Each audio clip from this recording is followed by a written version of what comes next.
Biyao's Wuxia Chronicles. Chapter 1133.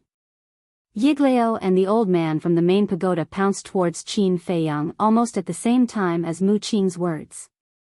At this moment, Qin Feiyang stood in front of the enchantment, only a few meters away from Mu Qing and the other two.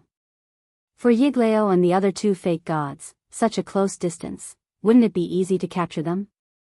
Yiglao and Mu Qing had full confidence that as long as Qin Feiyang didn't enter the ancient castle, they would definitely not be able to escape today. However, Mu Qing felt a sense of unease in her heart. Because Qin Feiyang's current behavior was too strange. Facing two fake gods, not only was he not nervous at all, he even crossed his arms in front of his chest with a playful expression. What exactly is wrong? Mu Qing muttered to himself and suddenly looked down at Dragon Island. Qin Feiyang was so calm, there must be a reason. Could it be that there was an ambush below? But no. At such a close distance, even if there was an ambush on the island, it would be too late to rescue Qin Feiyang. All of this was said to be slow, but the whole process only happened in an instant. Little bastard, let's see how you can run. Yiglao and Mu Qing had already rushed to the front of Qin Feiyang and the miss of Longfeng House, within reach. They laughed. Now, even if Qin Feiyang wanted to enter the ancient castle, it was already too late. However, just when the two of them thought that they would definitely be able to catch Qin Feiyang, they suddenly bumped into the void and fell down like a dog eating feces, looking extremely embarrassed. The purple gold light screen appeared.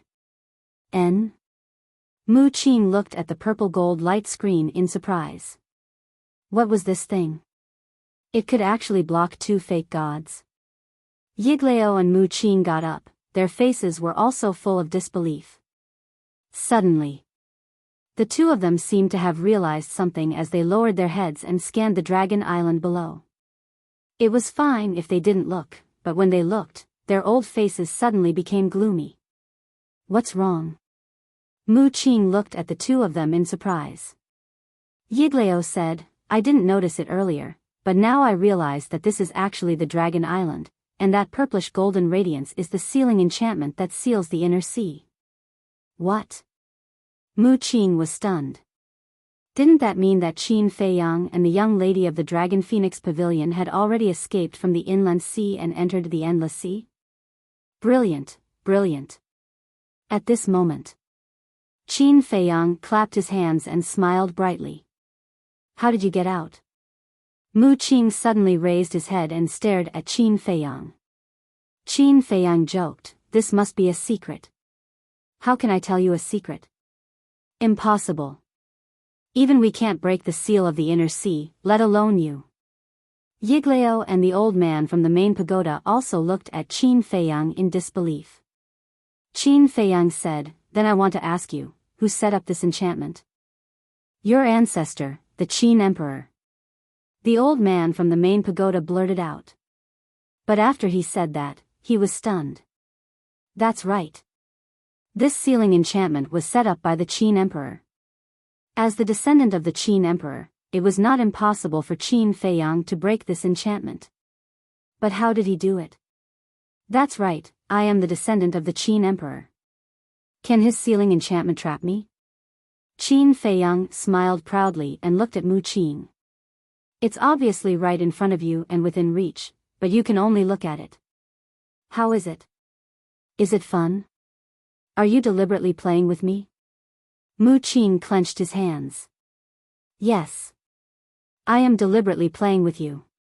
You've been chasing me for so many days. If I don't get back some face, how can I establish myself in the future? Qin Feiyang laughed. Mu Qing said, whether it's the great Qin Empire or the Forgotten Continent, there's no place for you now. That's not necessarily true. Qin Feiyang smiled faintly and said, based on your cautious personality, after receiving my message, you should have used the all-seeing eye to predict my location, right? So what? Mu Qing said in a deep voice. Then I can rest assured. You're in the internal sea, so you can't accurately predict my location. And now, the space-time gate in your hand will only open tomorrow morning. In other words, I have 1 day to arrange my affairs. And 1 day is completely enough. Qin Feiyang said with a smile. Mu Qing was about to go crazy. He did not expect that all of this was part of Qin Feiyang's plan. This made him doubt his own ability again. Could it be that he really could not compare to this person? Suddenly, Yiglao sneered and said, "Don't forget, we still have the Real Spacetime Gate. Then you'd better do it as soon as possible.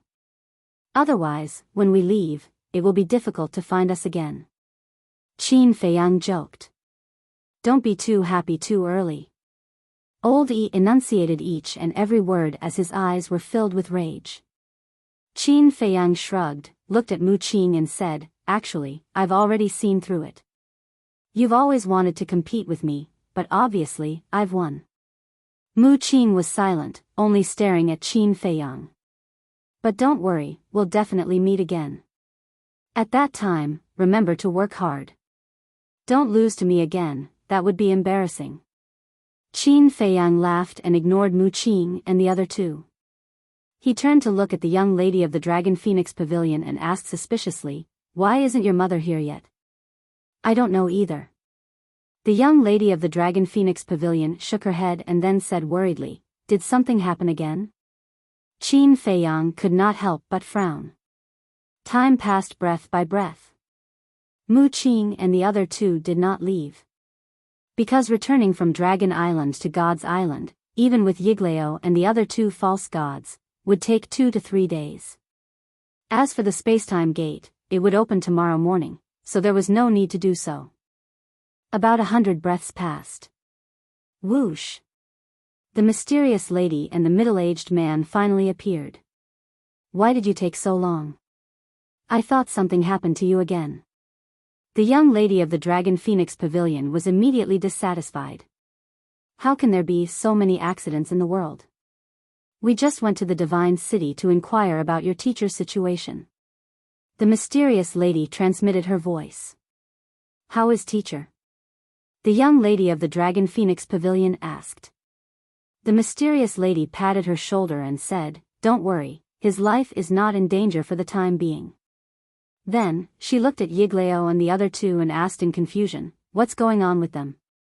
The young lady of the Dragon Phoenix Pavilion glanced at Qin Feiyang and pursed her lips. "It's all because of this wicked guy.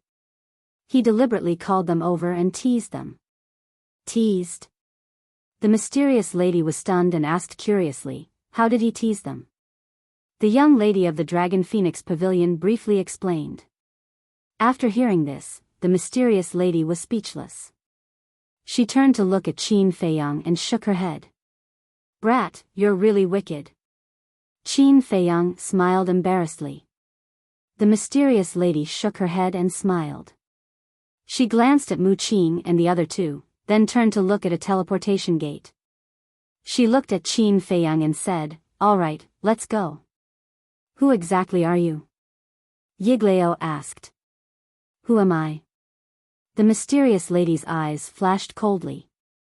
"Don't worry, you'll know who I am soon." With that, she stepped into the teleportation gate. The young lady of the Dragon Phoenix Pavilion and the middle-aged man also walked in one after another. "Qin Feiyang, next time, I definitely won't lose to you again." "I'll bet everything I have," Mu Qing suddenly spoke, staring at Qin Feiyang's back, her eyes flashing with madness. "I'll be waiting." Qin Feiyang stopped and said without looking back.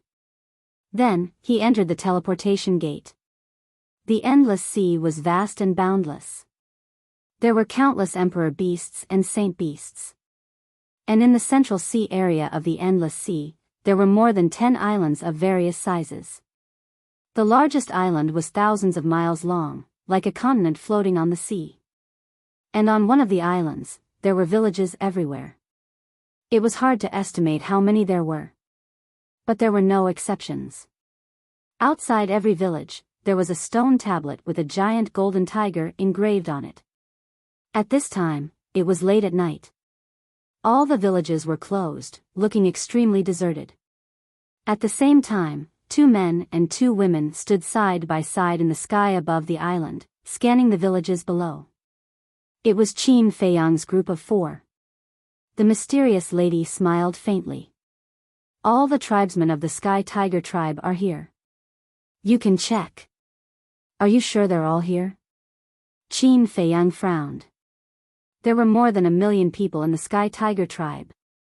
He couldn't check them all. Kid, am I so unworthy of your trust? The mysterious lady glared at him angrily. What do you think? Qin Feiyang glanced at her indifferently. With a wave of his hand, Yan Wei appeared out of thin air. Qin Feiyang smiled.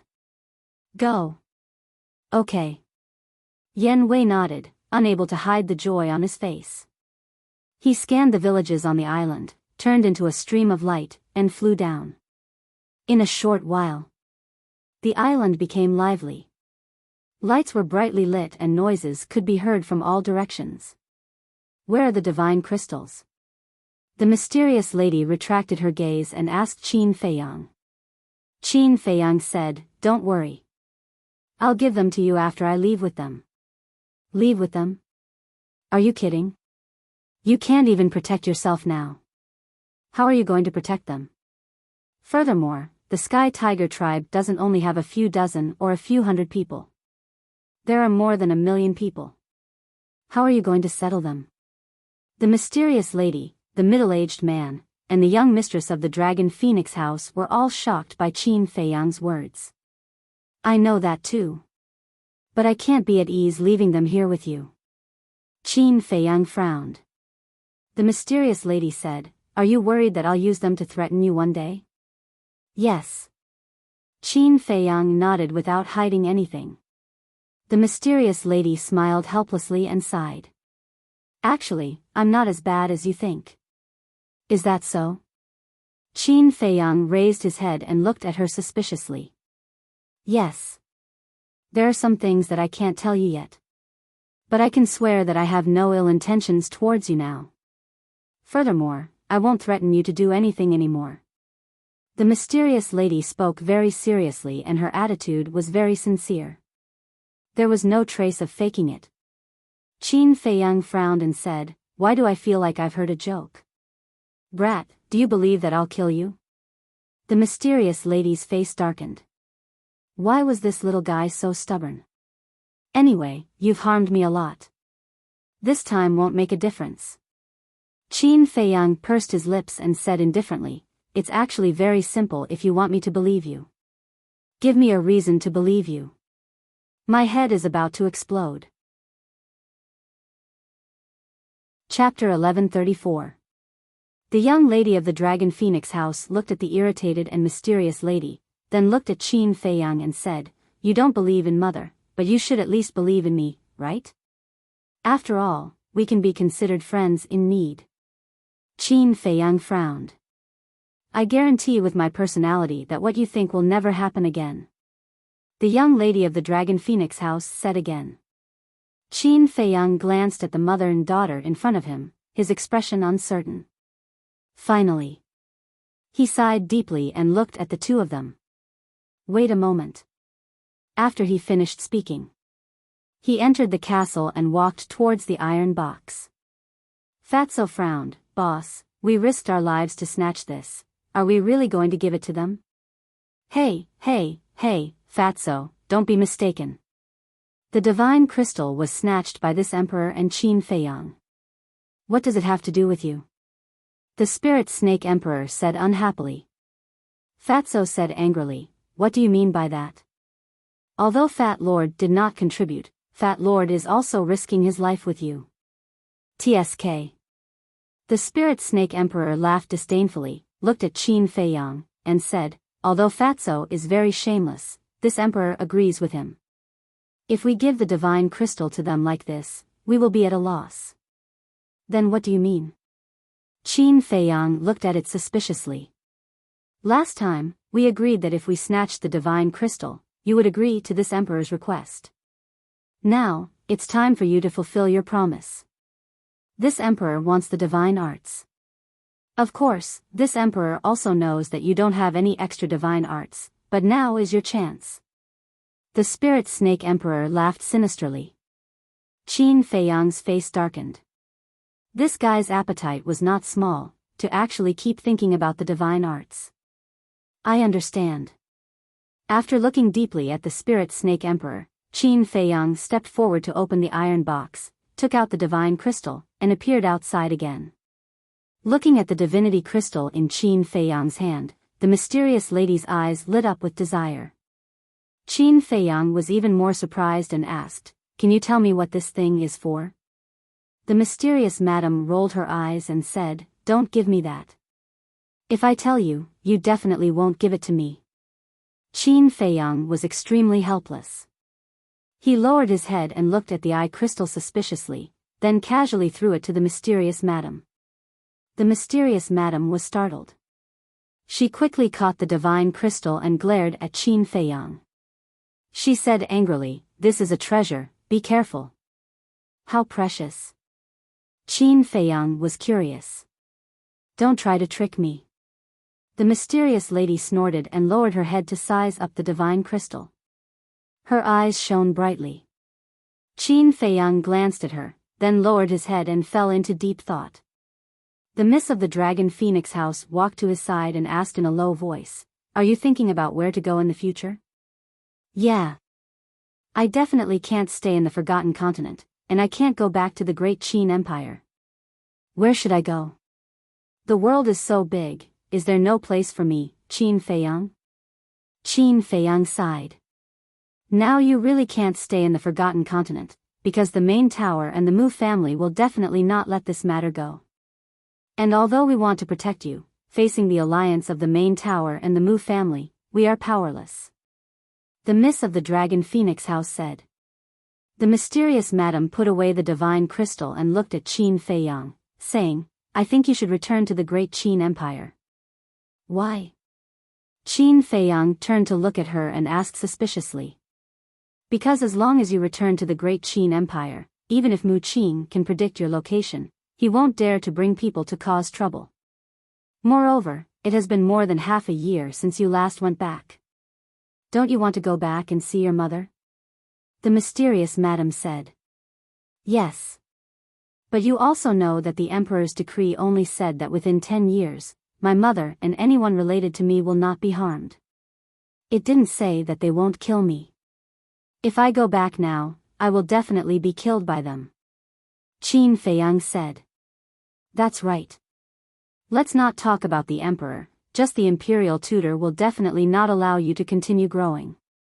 But I believe that with your intelligence, you definitely have the ability to deal with it." The mysterious madam smiled. Qin Feiyang's eyes flickered. The mysterious madam said, "Of course, this is only my personal suggestion. As for what to do, it is still up to you to decide. Think about it carefully." Qin Feiyang gritted his teeth and said, "No need to think about it, I will return to the Great Qin Empire immediately." "I knew you would make this choice." The mysterious madam smiled. Knowing that there are tigers in the mountain, but still heading towards it. Perhaps in the eyes of others, Qin Feiyang's way of doing things was a bit stupid, but she praised it. Because no matter what difficulties one encountered, one couldn't blindly run away. Only by bravely facing them could one become braver. What about you guys? Aren't you afraid that the Great Tower and the Mu Jia will come to trouble you? Qin Feiyang looked at the three and asked. "We are all fake gods, what is there to be afraid of? What's more, now that we have the divine crystal in hand, even if they find us here, they can't do anything to us." The mysterious madam sneered. Qin Feiyang's eyes flashed with a strange light. The mysterious madam's words were not difficult to understand. With the divine crystal in hand, the world is mine. It turned out that the importance of the divine crystal was beyond his imagination. Looking at Qin Feiyang's eyes, the mysterious madam raised her eyebrows and said, "Boy, I advise you not to have any bad ideas." Qin Feiyang pursed his lips and said, "Now that I have given you the divine crystal, shouldn't you give me some reward? You can't let me work for nothing, right? Doesn't the concealment art count? And those perfect battle techniques I gave you before, Were they all blown by the wind? So young man, don't be too greedy. The mysterious madam said meaningfully. Do you think I'm a 3-year-old child? Although I don't know what the divine crystal is used for, I can imagine that even if all the perfect battle techniques are combined, they can't be compared to the divine crystal. Qin Feiyang sneered. The mysterious madam was a little angry, but she suddenly thought of something and looked at Qin Feiyang proudly and said, now that the divine crystal is in my hands, what can you do to me if I don't give you any reward? What can I do to you? At most, I will just curse you behind your back, saying things like burning the bridge after crossing the river, shameless things like that. Qin Feiyang said indifferently. How dare you? The mysterious madam's veins were bulging. Qin Feiyang said, what's there to be afraid of? I used to curse you behind your back a lot. Little bastard, aren't you afraid of being struck by lightning? The mysterious madam said angrily. Who are you to me? Will I be struck by lightning if I curse you? You think too much. Qin Feiyang snorted coldly. The mysterious madam was so angry that her body was trembling, and her eyes were filled with anger. Seeing this scene, the young lady and the middle-aged man hid at the side and snickered, their eyes meaningful. What about me? Qin Feiyang looked at the mysterious madam playfully. After this period of time, he did not find any malicious intent on the mysterious madam's face, so his mentality was relaxed. What about it? Humph. Sooner or later, you will understand how laughable your current actions are. The mysterious madam snorted and said, don't say that I am unreasonable. I will satisfy you once more. Tell me, what do you want this time? Divine art. Qin Feiyang blurted out without hesitation. Are you deliberately looking for a beating? No. The mysterious madam was so angry that her teeth itched. The moment he opened his mouth, he was talking about the deity technique. Did he think that the deity technique was something that could be found on the market? Qin Feiyang said with a sneaky smile, stop pretending, your daughter said that you have other divine arts. The mysterious madam turned her head and glared at the young lady of the Dragon Phoenix Pavilion. The young lady of the Dragon Phoenix Pavilion panicked and glared at Qin Feiyang angrily.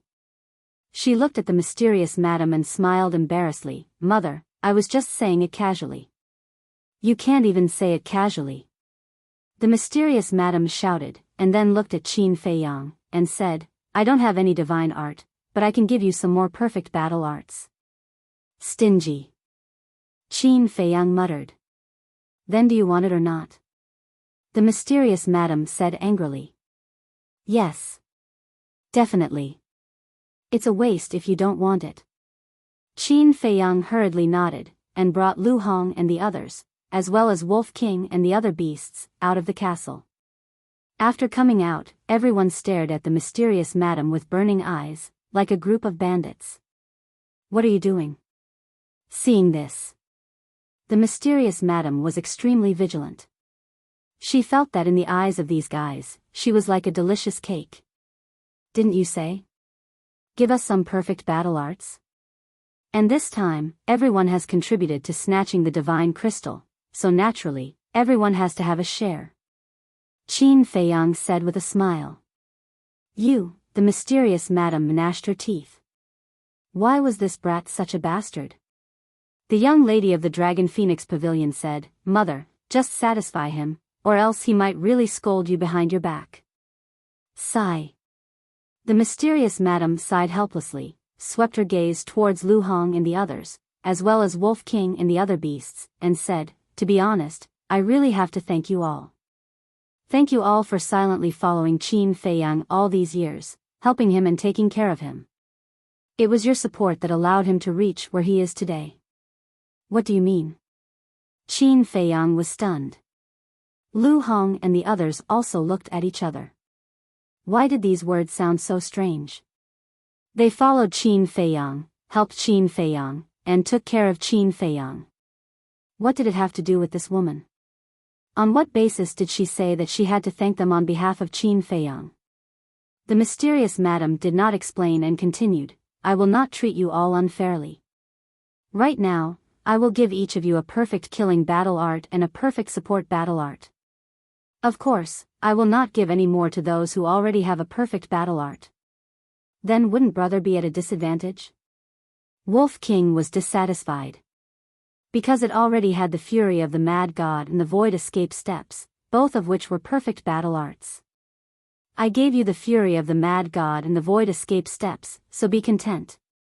The mysterious madam rolled her eyes at Wolf King, looked at Lu Hong and the others, and said, "What do you lack, tell me." "I lack a perfect support battle art." Fatso was the first to step forward. "Me too." Lu Hong nodded. "And this emperor." The double-winged snow eagle also hurriedly said. Whether it was the double-winged snow eagle, Fatso, or Lu Hong, their perfect killing battle arts were all given to them by the mysterious madam. The black dragon snake, phantom snake emperor, and pangolin also hurriedly ran to the mysterious madam. "It seems that we don't have a chance." Viper looked at Dan Wangkai and said with a wry smile. Dan Wangkai also had a regretful look on his face. As one of the 10 heroes of the Azure Sea, they even had forbidden arts. Naturally, they did not lack perfect battle arts, but after all, it was better to have more skills. Chapter 1135. A moment later. Fatty, Lu Hong, the two-winged snow eagle, and the other beasts all got the perfect battle art they wanted. Qin Feiyang also sent everyone to the castle.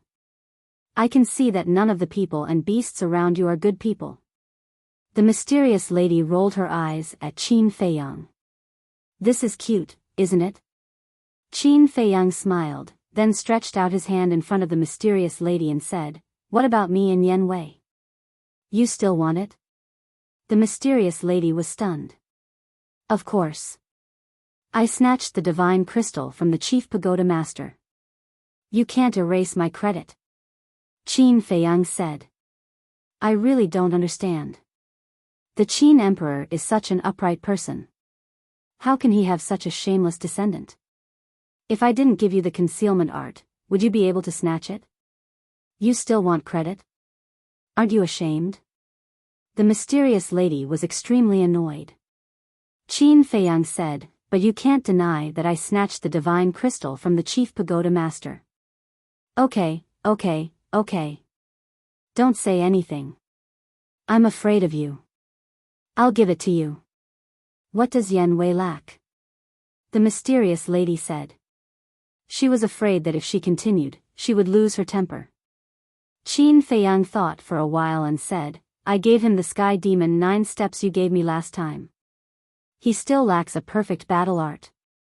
The mysterious lady took out 2 jade slips from her Qiankuan bag and threw them to Qin Feiyang. She snorted and said, "Now don't scold me behind my back." "Of course not. You're such a good person. If I still scold you, wouldn't I be a heartless person?" Qin Feiyang grabbed the 2 jade slips and grinned. The mysterious lady rolled her eyes. Qin Feiyang chuckled mischievously and lowered his head to check the 2 jade slips. The 2 battle arts were Tiger Taming Art and Dragon Rising Art. Tiger Taming Art had a total of 4 moves. The first 3 moves all had the lethality of a perfect battle art. The power of the 4th move was even stronger than the previous 3 moves. It had already reached the peak of a perfect battle art. Qin Feiyang was somewhat surprised. He did not expect that the mysterious madam would actually give him such a powerful killing battle art. But when he carefully looked at the soaring dragon art, his eyes suddenly lit up. The Dragon Rise incantation was even more powerful than the Tiger Taming incantation. However, what made it powerful was not the lethality of the soaring dragon art, but the fact that it could raise the user's cultivation by a small realm. Moreover, it could be stacked. For example, he was now a 4-star battle saint. When he displayed the perfect battle art, he could display the battle prowess of an 8-star battle saint. However, if he activated the soaring dragon art, he could display the battle prowess of a 9-star battle saint. If it was combined with the kill character art, it would be even more terrifying. The kill character art could be superimposed by one major realm. In addition to the soaring dragon art's minor realm, when Qin Feiyang activated the kill character art, he would be able to become a 5-star combat emperor. With the cultivation of a 5-star combat emperor and all his trump cards, he could even fight against a 9-star combat emperor. Thank you. Qin Feiyang took a deep breath and raised his head to look at the mysterious madam gratefully. Now, his greatest weakness was that his cultivation was weak. The mysterious madam gave him this soaring dragon art. It was undoubtedly a timely help, allowing his battle prowess to soar. The mysterious madam smiled faintly and said, "It's getting late. Let's hurry up and leave." Qin Feiyang nodded, then lowered his head to look at the island below and shouted, "Yan Wei." Whoosh! Not long later, Yan Wei soared into the sky and landed in front of Qin Feiyang. Qin Feiyang smiled and said, "Do you want to stay here or follow me to the great Qin Empire?" Yan Wei was stunned and asked, "What about my clansmen?" Qin Feiyang said, "They will stay here." "Is it okay to stay here?" Yan Wei was shocked and glanced at the mysterious madam and the other two. Qin Feiyang said, "Then do you have a better place to settle them?" Yan Wei shook his head. The main tower and the Mu family would definitely not let him go. If his clansmen returned to the 9 regions, they would definitely be threatened by the main tower and the Mu family. Other than the 9 regions, there was only the central divine kingdom in the Forgotten Continent. It was even more impossible for his clansmen to go to the central divine kingdom. After thinking about it, it seemed that letting his clansmen stay here was indeed the best choice. Wait! Wasn't there still the great Qin Empire? Yan Wei looked at Qin Feiyang and asked, "Can you let my clansmen move to the great Qin Empire?" "No. After being with me for so long, don't you know my situation? My situation in the great Qin Empire is worse than here. Moreover, even if we can find a place for your clansmen to stay in the great Qin Empire, we won't be able to move them over in a short period of time," Qin Feiyang said. Yan Wei frowned and walked to Qin Feiyang and said in a low voice, "But I can't let them stay here." Qin Feiyang secretly laughed, "Even I believe them. You should also believe them." "Okay." Yan Wei nodded helplessly. Qin Feiyang said, "Then think about it carefully. Do you want to stay here? I won't force you. I respect your choice. What's there to think about? Wherever you go, I'll go." Yan Wei didn't hesitate in the slightest. Qin Feiyang patted his shoulder. He didn't need to say anything. Then, he turned to the mysterious madam and the middle-aged man and cupped his hands. "Then I'll have to trouble the 2 seniors to take care of them." The mysterious madam said, "After being together for so many years, this is the first time you've sincerely called me a senior. It's rare." Qin Feiyang smiled embarrassedly and turned to look at the young lady of the Dragon Phoenix Pavilion. "See you again. Take care of yourself too," the young lady of the Dragon Phoenix Pavilion reminded. Qin Feiyang nodded and opened a teleportation gate. In the endless sea, one could open a teleportation gate that led directly to the 9 regions. "Let's go," Qin Feiyang said to Yan Wei and stepped into the teleportation gate without looking back. Yan Wei lowered his head and glanced at his clansmen on the island before resolutely turning around and following in. Soon, the teleportation gate disappeared from everyone's sight. The young lady of the Dragon Phoenix Pavilion retracted her gaze and looked at the mysterious madam. She asked in confusion, "Mother, why didn't you leave him behind? Now that we have the divine crystals, we have the ability to protect him. You haven't been with him for long, so you don't understand him. He has a fierce spirit that refuses to admit defeat. He definitely won't hide in one place just because some strong enemies have appeared. Furthermore, I don't want him to stay here either, because this won't do him any good. Instead, it will restrict his growth. The outside world is his stage." The mysterious madam laughed. The young lady of the Dragon Phoenix Pavilion nodded and said with a smile, "Back then, you tried every possible means to kill him, but now, you're thinking for him everywhere. It really is as the old saying goes, the world is unpredictable." "That's right. Back then, who would have thought that this little fellow was his descendant? The mysterious madam raised her head and looked at the pitch-black night sky. It was unknown what past events she had recalled, but her expression was extremely melancholic. The first area. Above a glacier. Qin Feiyang and Yen Wei appeared out of thin air. Yen Wei looked around and asked suspiciously, "Where is this?" "Look below." Qin Feiyang scanned the area below. Yen Wei looked down and a lake entered his line of sight. The lake wasn't very big, and there was a thick layer of ice on the surface of the lake. White mist rose, and the cold air was oppressive. Qin Feiyang said, "Right now, we are in the first area, and the teleportation altar that leads to the Great Qin Empire is under this ice lake." Yen Wei's eyes suddenly revealed a strange light. Suddenly. He seemed to have thought of something and turned to look at Qin Feiyang, asking, "Wasn't the Heavenly Spiral Tribe also sent here? Why don't we go look for them?" Qin Feiyang was stunned, shook his head and smiled. "If you didn't remind me, I would have really forgotten about them." Schwa. Finished. With a wave of his hand, Fatso appeared and said, "The fate of the Heavenly Spiral Tribe is completely up to you.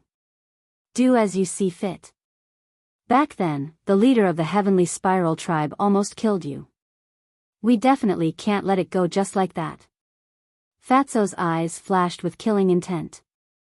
"I understand. Yen Wei, accompany him.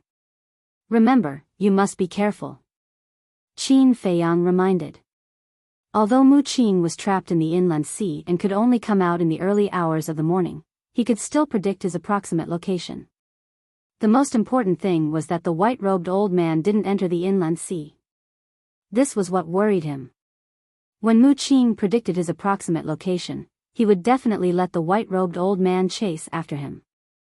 Although the white-robed old man was in the Central Divine Kingdom and couldn't directly open the portal to the first area, don't forget that the Mu family still had a real space-time portal. So, he couldn't let his guard down now. Fatso naturally thought of this and nodded to Qin Feiyang, turned around and flew away with Yen Wei. Boom! But at this moment, a terrifying aura descended above the three of them. Qin Feiyang was startled and quickly raised his head to look. Fatso and Qin Feiyang also hurriedly braked and stopped in the void, looking up at the sky. Immediately, the three of them changed color. They saw an old man appear out of thin air in the sky. He had white hair and wore a long robe. His aura was unfathomable. Who else could it be but the white-robed old man? How did he catch up so quickly? He even knows our exact location. Could it be that Mu Qing has already left the inland sea? Fatso and Yen Wei were bewildered. No.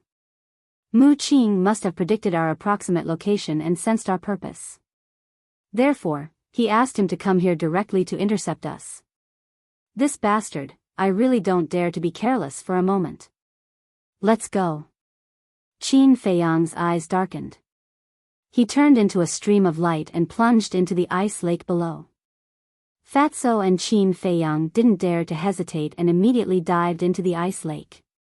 Sure enough, he's here. The white-robed old man smiled coldly. Terrifying divine power poured down and pounced on Qin Feiyang and the other two. Boom!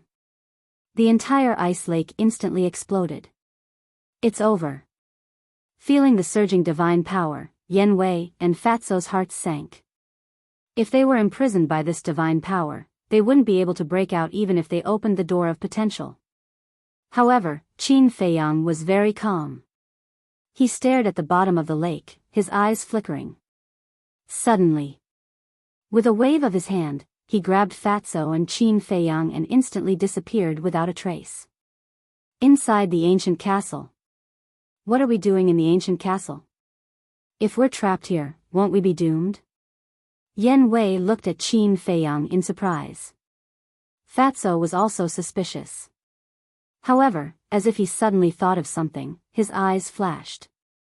He looked at Yen Wei and smiled. Don't worry, let's wait for a good show. Qin Feiyang was also full of smiles. A good show? Chapter 1136. At the same time.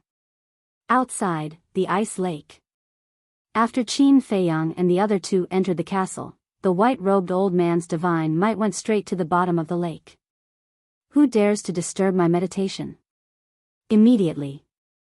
A pleasant voice sounded from the bottom of the lake, but it was filled with a bone-piercing chill. Following closely. A mighty divine might rushed out from the bottom of the lake, like a torrent of beasts, rolling up monstrous waves and pouncing towards the white-robed old man standing in the air. The white-robed old man was surprised. Not good. Suddenly. He seemed to have thought of something, and his face suddenly changed. Without any hesitation, he retreated like lightning. However, the speed of the divine might was even more terrifying, instantly imprisoning him in the air. Dong! At the same time, a huge snow python rushed out from the ice lake and floated in front of the white-robed old man. Its eyes seemed to be condensed from ice, emitting a great pressure. I'm sorry, I didn't mean to offend you. When the white-robed old man saw the snow python, his body and mind trembled, and he quickly apologized. If you didn't mean it, then you did it on purpose. The snow python looked at him playfully. I didn't mean it. The white-robed old man shook his head, his eyes filled with fear. Since you didn't do it on purpose, did you come here to court death? If that's the case, then I'll fulfill your wish. The snow python's eyes turned cold, raised its huge tail, and slapped the white-robed old man's body. Ah! The white-robed old man screamed, his body cracked on the spot, and blood stained the sky. Like a meteorite, he smashed into the glacier below. The snow python's strength was too strong. In front of her, even the white-robed old man who was only one step away from becoming a war god had no power to fight back. At the same time, on the surface of the ice lake, two heads popped out. It was Qin Feiyang and Yan Wei. Who is she? How can she be so strong? Yan Wei secretly asked, looking at the snow python above. His eyes were filled with fear. Qin Feiyang said, she is the guardian of the teleportation altar. According to my guess, she should be a real god. A real god. Yan Wei's eyes trembled. No wonder Qin Feiyang and Fatso said that there would be a good show to watch. What was the difference between a fake god meeting a real god and seeking death? Don't bother about them, let's go. Qin Feiyang called out and rushed to the bottom of the lake. This was not the first time he had come here, so he easily found the entrance and entered the cave below the ice lake. I didn't expect there to be such a place in the first district. Looking at the grotto and the teleportation altar, Yan Wei's face was filled with hope. Qin Feiyang smiled faintly and pointed his index finger in the air. Battle chi surged out and gushed towards the teleportation altar. Wang. Very soon. The teleportation altar was activated. Whoosh. But at the same time, the snow python transformed into a meter long and appeared in the cave. Greetings, senior. Qin Feiyang's pupils shrank, and he hurriedly bowed. Yan Wei was also respectful, he didn't even dare to breathe loudly. The snow python glanced at Yan Wei, then looked at Qin Feiyang and jokingly said, do you think that you can slip away from under my nose? Qin Feiyang looked a little embarrassed. Suddenly, the snow python glanced at Yan Wei and said to Qin Feiyang. You can go, but he can't. Why? Qin Feiyang wondered. The snow python said. Because he's not from the great Qin Empire, he can't set foot in that place. There's such a rule. What about the Mu family? They also went to the great Qin Empire a lot, why don't you care? Qin Feiyang frowned. The snow python said. That's because I didn't see it. If I saw it, I wouldn't allow them to go to the great Qin Empire. You didn't see it? Qin Feiyang was stunned and immediately smiled. That's easy. Qin Feiyang waved his hand and sent Yan Wei to the castle, then said. Senior, you can't see it like this. The veins on the snow python's forehead jumped. Does this kid think I'm a monkey? Just when she was about to go crazy, Qin Feiyang spoke first. Senior, there's a problem that has puzzled this junior for a long time. What's the problem? The snow python asked. Qin Feiyang suspiciously asked.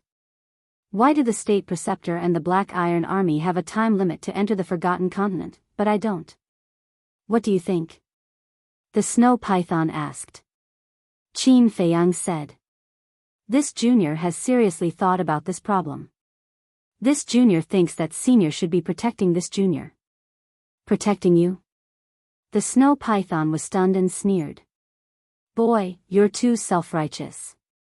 Qin Feiyang frowned. Then senior, why don't you tell me why? Because of your ancestor. Only your family's ancestor has that much face, not you. Do you understand? The snow python said. Qin Feiyang smiled bitterly. It's actually because of his ancestor again. The forefathers plant trees, the descendants enjoy the shade. This sentence is really not wrong. Because of his ancestor, Gongsun Bei let him go.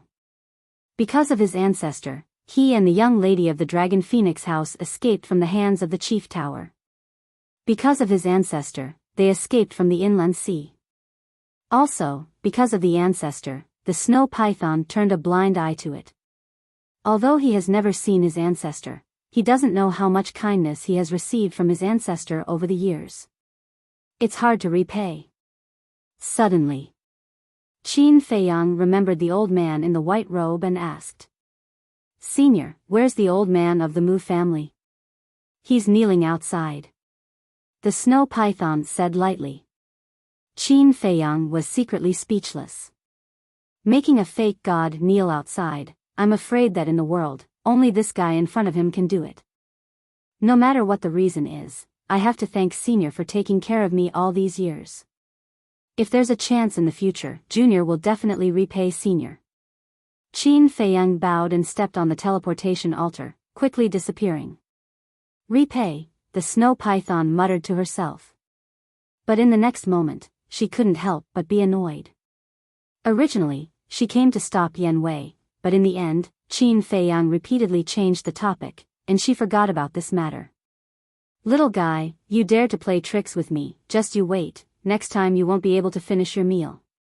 She snorted coldly, flew out of the cave, and landed on the ice lake. She saw the old man in the white robe, kneeling on the snow. The snow python looked down at him condescendingly and said, I just heard Qin Feiyang say that your Mu family often goes to the great Qin Empire. The old man in the white robe tensed up. This is slander. Slander? The snow python sneered. Do you still remember the promise you made to me when you came to the Forgotten Continent? I remember. The old man in the white robe nodded. The snow python said. Then tell me. The old man in the white robe said. At that time, we promised that we would stay in the Forgotten Continent forever, and never set foot in the great Qin Empire again. That's right. At that time, I couldn't bear it, so I allowed you to stay in the Forgotten Continent, but what about you? It's fine if you don't know how to be grateful, but you also went against me behind my back. Now tell me, how should I resolve this matter? The snow python said lightly. Although her tone was calm, it was filled with a great pressure. The old man in the white robe's face changed. He hurriedly said. Master, we really didn't go there, it's Qin Feiyang who is slandering us, please investigate. Still quibbling. You've disappointed me too much.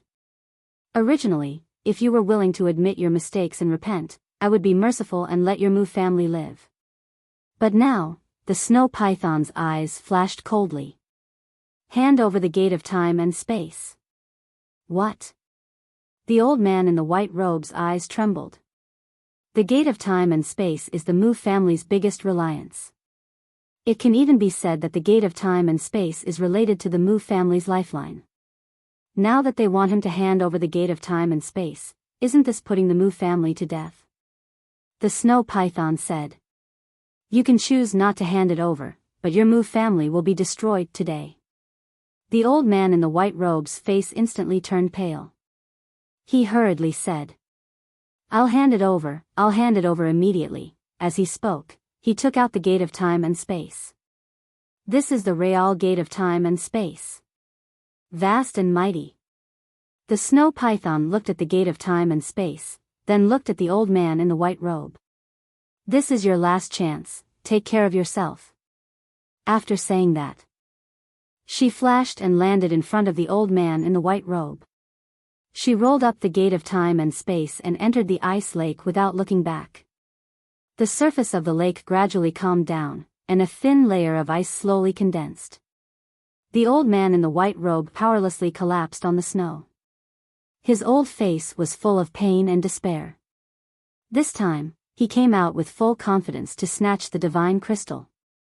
However, in the end, not only did he fail to snatch the divine crystal, but he also lost the 9-star war emperor. Now, even the gate of time and space is gone. This loss is too great. It can't even be described as disastrous. He regretted it in his heart. If he knew this would happen, he wouldn't have done it in the first place.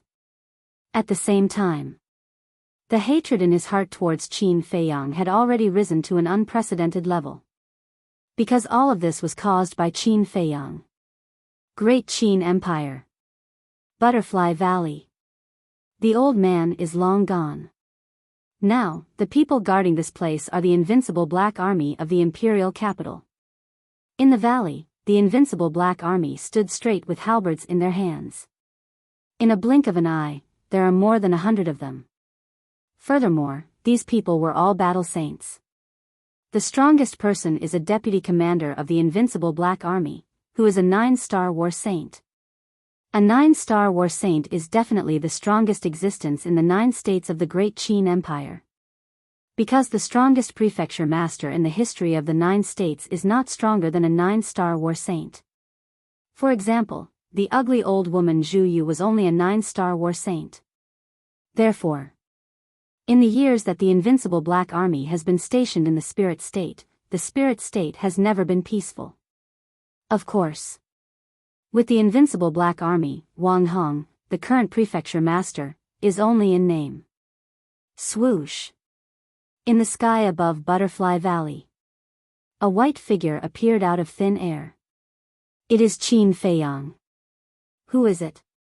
Qin Feiyang didn't hide his aura at all. Therefore, the invincible Black Army stationed in the Butterfly Valley discovered him immediately. 14th Prince.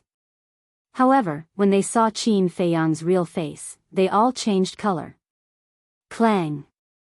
Following that, one by one, they waved their halberds and rushed into the sky, surrounding Qin Feiyang. The void here was instantly filled with a murderous aura. They really think highly of me. They sent so many people to guard here. Chapter 1137. Qin Feiyang, you shouldn't have come back. Along with a loud shout, a burly man flew up to the sky. His eyes were as cold as a blade. Greetings, Deputy Commander.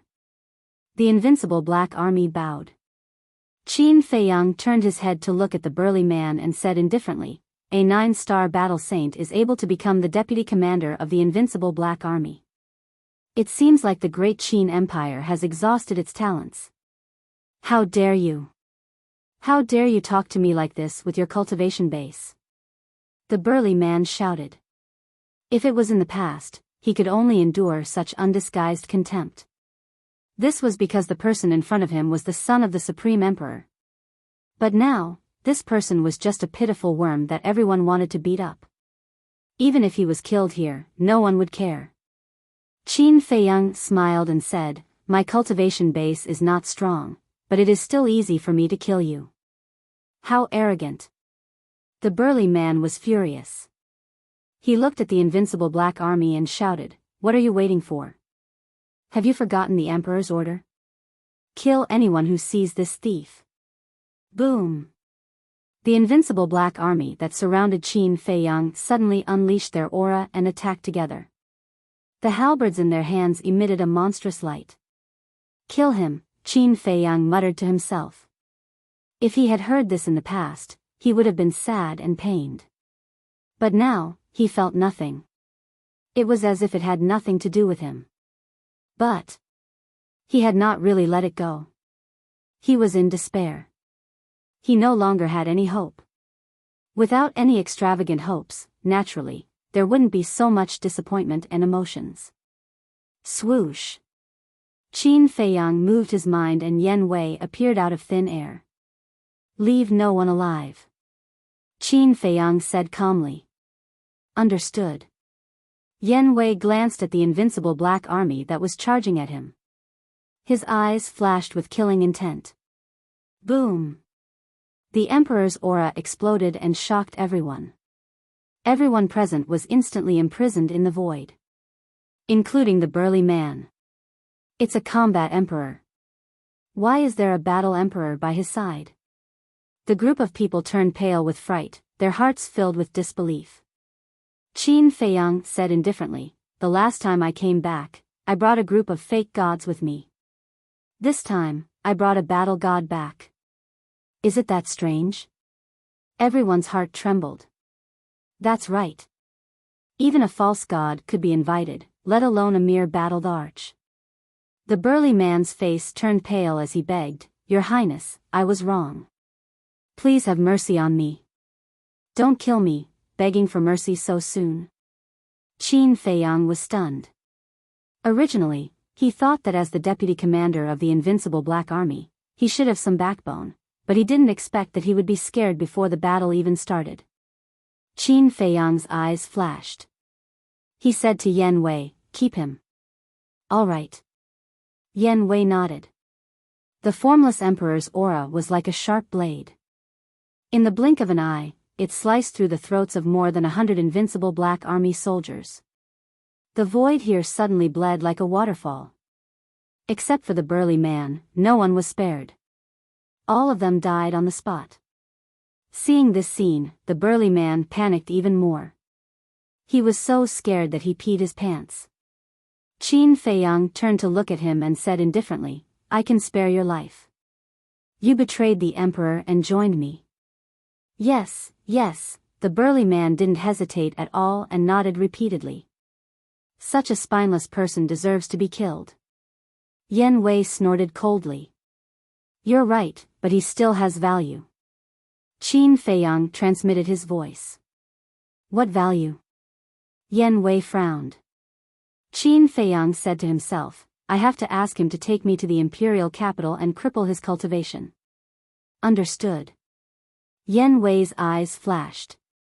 He pointed his index finger in the air and a stream of battle chi entered the burly man's lower abdomen like lightning. Ah, the burly man immediately held his lower abdomen and howled miserably. At the same time, Qin Feiyang formed a seal with both hands. A slave seal appeared and rushed into the burly man's head. Why did you come back? But at this moment, an angry voice sounded. A middle-aged man in white appeared in front of Qin Feiyang. He had a square face, a rough face, thick eyebrows, big eyes, and a black eye patch on his left eye. The aura he emitted was quite powerful. He was Wang Hong. Looking at Qin Feiyang, his eyes were filled with blame and worry. Qin Feiyang laughed, long time no see. Still smiling mischievously? Wang Hong slightly raised his eyebrows, and said, Do you know how dangerous your current situation is? Does it matter? Qin Feiyang smiled faintly. Of course it matters. You were fine in Forgotten Continent, why did you come back to die? Wang Hong said angrily. Die? I never thought that I was sending myself to death. Qin Feiyang said. You, looking at Qin Feiyang's innocent expression, Wang Hong was so angry that he glared. At this moment, the burly man shouted, Wang Hong, I'm ordering you to take him down. Wang Hong glanced at the burly man, then looked at Qin Feiyang, his expression uncertain. Qin Feiyang sighed, actually, you shouldn't have come out. If he didn't come out, Wang Hong could pretend that he didn't see him. But since he came out, as the Spirit State's mansion master, he couldn't sit idly by. But I came out. Wang Hong said. Qin Feiyang said, You and the old man are really alike, but you are both blindly loyal, do you know that? Wang Hong said, blindly loyal or stupid, I am a subject, so I must do my duty. Sigh. I really never thought that one day we would become enemies. Qin Feiyang sighed deeply. I also never thought that there would be such a day. Wang Hong shook his head. Then make your move, I will also do my best to show my respect for you. Qin Feiyang said. Boom. The aura of a 4-star battle saint exploded. What? 4-star battle saint. The burly man's gaze trembled. How long had it been since Qin Feiyang caused havoc in the imperial city? He had already stepped into the realm of a 4-star battle saint. Wang Hong was even more incredulous. Thinking back, when this kid first entered the state capital, he was only a battle king. In just a few years, he had climbed to such a height, leaving others in the dust. However, Yan Wei frowned and sent a sound transmission to Qin Feiyang. I can see that the relationship between the two of you was very good in the past. Is it really okay for you to attack without holding back like this? He could see through Wang Hong's cultivation at a glance. He was only a battle master. Facing the current Qin Feiyang, he was no match for him. I know Wang Hong's character very well. Hiding one's strength and giving in to him is the greatest disrespect to him. Qin Feiyang said to himself. So that's how it is. Yan Wei suddenly understood. Boom. Wang Hong's body shook and his aura surged out. Even though I know that I'm no longer your opponent, I still want to try. I want to see how much you've grown. Wang Hong took a step forward and threw a punch at Qin Feiyang. Then feel it carefully. Qin Feiyang struck out with his palm. In an instant, the fist and palm collided. Boom. With a loud sound, Wang Hong's arm was torn into pieces on the spot. Blood splattered across the sky. Immediately after, like a meteorite, he smashed into the butterfly valley below. Dust and smoke rose in all directions and a deep pit appeared. Then, he never got up again. He lay at the bottom of the deep pit, his life and death unknown. However, there was a faint gratified smile on his blood-stained face. Qin Feiyang also smiled. Immediately, he turned to look at the burly man and said, You'd better not try anything because after being controlled by the slave seal, I can clearly peek into your inner thoughts and can even erase your soul in an instant. What? The burly man's eyes trembled. Qin Feiyang said, Quickly take the spiritual sea pill and then take us to the imperial capital. Yes. The burly man quickly nodded and took out a spiritual sea pill and put it into his mouth. Qin Feiyang didn't look at Wang Hong anymore. He landed in front of a dead soldier of the invincible Black Army. He took off the armor and put it on. Then, he swallowed an illusion pill and changed into an unfamiliar face. Time passed by breath. After the burly man repaired his sea of qi and wiped the blood off his body, he took Qin Feiyang to the secret chamber below the Butterfly Valley. As for Yan Wei, Qin Feiyang sent him to the castle. As for Wang Hong, Qin Feiyang of course would not really kill him. He just made him faint.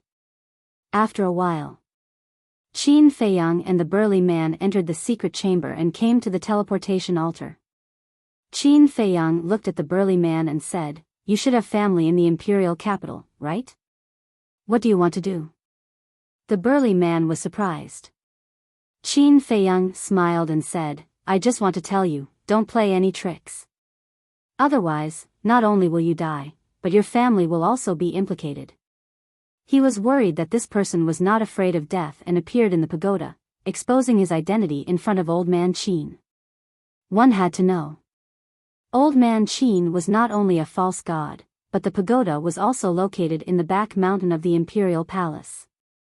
If his identity was exposed, he would not be able to escape even if he had a pair of wings. That was why he threatened this person so that he would completely give up. You're a demon. The burly man shouted. Qin Feiyang said lightly, Since you know I'm a demon, why do you still want to provoke me?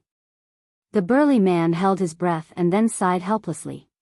Battle chi surged and the teleportation altar quickly recovered. Pagoda. 9 blood-red altars were neatly arranged on the ground, emitting an ancient and cold aura. Next to each altar, there was a stone tablet with different words engraved on it. Ling state, Yun state, He state, Yu state, Feng state, etc. The 9 altars were dim. Suddenly, the teleportation altar of Ling state suddenly shone with a resplendent blood light. 2 figures appeared on the altar out of thin air. It was Qin Feiyang and the burly man. At the same time as the altar recovered, the pagoda's door opened rapidly. Outside the door, an old man with white hair and a white beard stood. His white robes were spotless and his aura was otherworldly. He was the guardian of the pagoda, Old Man Qin. Greetings, Old Man Qin. Qin Feiyang jumped down from the altar and followed behind the burly man. He walked quickly to Old Man Qin and bowed. Old Man Qin glanced at Qin Feiyang and then at the burly man, asking, "Do you have news of Qin Feiyang?" "No." The burly man shook his head. Old Man Qin frowned and shouted, "Then why did you come back? Don't you know that leaving your post without permission will result in death?" "Spare me, Old Man Qin." The burly man knelt on the ground hurriedly and said, "I have something important to do and have to return home." "Old Man Qin, please make an exception. I promise that it won't take more than 3 days." Old Man Qin frowned and said, 3 days is too long. 1 day at most. You have to return to Butterfly Valley tomorrow morning. All right. Thank you, Old Man Qin. The burly man was grateful. With that said, he stood up and opened the teleportation gate, bringing Qin Feiyang in. Wait. But suddenly. Chapter 1138. Have we been discovered? Qin Feiyang and Old Man Qin's body stiffened. They stopped, looked at each other, braced themselves and turned to look at Old Man Qin. The burly man asked, "Old Man Qin, what can I do for you?" He was extremely nervous. Old Man Qin said, "I heard that the Invincible Black Army and the Kirin Army are very close to the Imperial Preceptor." Qin Feiyang secretly breathed a sigh of relief. However, Old Man Qin's question aroused his interest. At the same time, in the face of Old Man Qin's sudden question, the burly man was also a little unprepared. Old Man Qin looked at the burly man and said, "I don't want to hear any lies." "I don't dare." The burly man quickly lowered his head and said fearfully. "Then say it." Old Man Qin said. The burly man hesitated for a moment, looked up at Old Man Qin and said, "To be honest, it's not that we are very close to the Imperial Preceptor. It's because the Imperial Preceptor has a high status and we dare not disobey his orders." Old Man Qin said, "Then what do you think of the Imperial Preceptor?" After that, Old Man Qin looked at Qin Feiyang and said, "You can also tell me your opinion." Qin Feiyang was stunned and hurriedly shook his head, "I don't dare to talk nonsense. It doesn't matter. There's no one here except me. And what you're going to say next, I won't mention it to anyone." Old Man Qin said. Qin Feiyang turned to look at the burly man. The burly man also looked very embarrassed and didn't speak for a long time. Looking at the expressions of the two, Old Man Qin frowned and then looked at Qin Feiyang and said, "You say it." Qin Feiyang said in fear, "Old Man Qin, I'm just an ordinary soldier in the Invincible Black Army. How dare I evaluate the Imperial Preceptor? Just say it. Why are you talking nonsense? Moreover, because you're an ordinary soldier in the Invincible Black Army, I want to hear your opinion the most. After all, the people who are in contact with the Imperial Preceptor the most are some commanders. It's hard to guarantee that they won't be soft-mouthed." Old Man Qin glanced at the burly man as he spoke. The burly man's eyes trembled. Old Qin's words could be said to have a profound meaning. Qin Feiyang's eyes flashed. He cupped his hands and said, "Then I will speak frankly." "Yes." Old man Qin nodded. Qin Feiyang said, "This lowly one thinks that Imperial Preceptor is deceiving his superiors and concealing the truth with one hand." Old Qin's eyes instantly emitted a fierce light when he heard this, and he seemed to be overbearing. He looked at Qin Feiyang and asked, "How do you know?" Although the Grand Preceptor always says that he is thinking for His Majesty, many people know that he has a hidden agenda. Qin Feiyang said. "Continue." Old Qin said. "I won't mention those trivial matters. Let's just talk about Qin Feiyang." Back then, the imperial tutor guessed that Qin Feiyang might be in the Forgotten Continent. Logically speaking, he should have reported such an important matter to His Majesty as soon as possible. But he didn't. He directly sent the great commander to the Forgotten Continent to kill Qin Feiyang. This is enough to show that his motive for killing Qin Feiyang is not simple.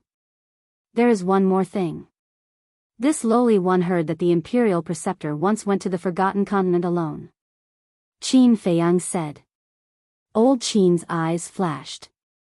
He was silent. Qin Feiyang also did not say anything. Because he believed that with Old Qin's intelligence, he would definitely be able to hear something from his words. For him, this could be considered a piece of good news. Because Old Qin definitely did not ask this on a whim. He definitely already suspected the Imperial Preceptor. A moment later, Old Qin waved his hand and said, "Okay, you can leave." This lowly one will take his leave. Qin Feiyang and the burly man bowed and saluted. Then, they opened another teleportation gate and walked in one after another. Inner City. In a luxurious mansion, in front of a hall, Qin Feiyang and the burly man appeared out of thin air. "Sir." Outside the main hall, 4 guards were standing straight. Seeing the burly man suddenly appear, the 4 were stunned. "Sir, aren't you in the spirit state? Why did you suddenly come back? Could it be that you already know Qin Feiyang's whereabouts?" When they came back to their senses, the 4 hurriedly went up and asked. "There is still no news of Qin Feiyang. This time, I came back to take care of something. You guys guard outside. Without my order, no one is allowed to come in." The burly man glanced at the 4 and ordered. Then, he led Qin Feiyang straight into the hall. After closing the door, the burly man turned to Qin Feiyang and said, "I have brought you into the imperial capital. Now, shouldn't you also remove the slave seal? Do you think I am stupid? If I remove the slave seal now, you will immediately inform the Imperial Preceptor and the Emperor. Then, won't I become a turtle in a jar?" Qin Feiyang sneered. The burly man's eyes darkened as he asked, "Then, when will you be willing to remove the slave seal? Don't be hasty. When I am safe, I will naturally set you free." Qin Feiyang smiled faintly. The burly man said in a deep voice, "This time, you came back to see the Empress. But now, the Empress is imprisoned in the Violet Light Palace and is guarded by the Kirin army. Without my help, you can't enter at all." Violet Light Palace. Qin Feiyang clenched his fists as a cold light flashed in his eyes. He glanced at the burly man and sneered, "If you want to use this to threaten me, then you are gravely mistaken." With that, he took out the image crystal. Buzz. A moment later, a middle-aged man appeared in the void. He was thin but as straight as a pine tree. He wore a purple armor, and his hair was mottled with white hair. He exuded an aura of vicissitudes. And on his battle armor, there was an eye-catching Qilin pattern. That's right. He was the commander of the Kirin army.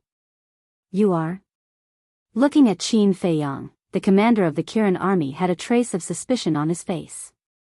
Qin Feiyang smiled and said, "We haven't seen each other for half a year. Have you already forgotten me? Haven't seen each other for half a year?" The commander of the Kirin army was even more confused. "Looks like I need to remind you." Qin Feiyang smiled. With a slight thought, he activated the slave seal. The commander of the Kirin army immediately held his head and cried out in pain. Qin Feiyang stopped activating the slave seal and smiled. Now, do you know who I am? It's you. You dare to come back? The commander of the Kirin army looked at Qin Feiyang in disbelief. Ever since he was controlled by Qin Feiyang, he had been trying to find a way to break the slave's seal, but no matter what he did, he could not break it. So, when he felt the familiar pain, he immediately knew who the person in front of him was. Come to my place right now. I'm at the mansion of the deputy commander of the invincible Black Army.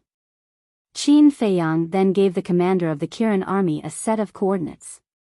In less than 3 breaths, the commander of the Kirin army landed in the grand hall and looked at Qin Feiyang with a trace of surprise in his eyes. He asked, "You've reached the 4-star Battle Saint realm?"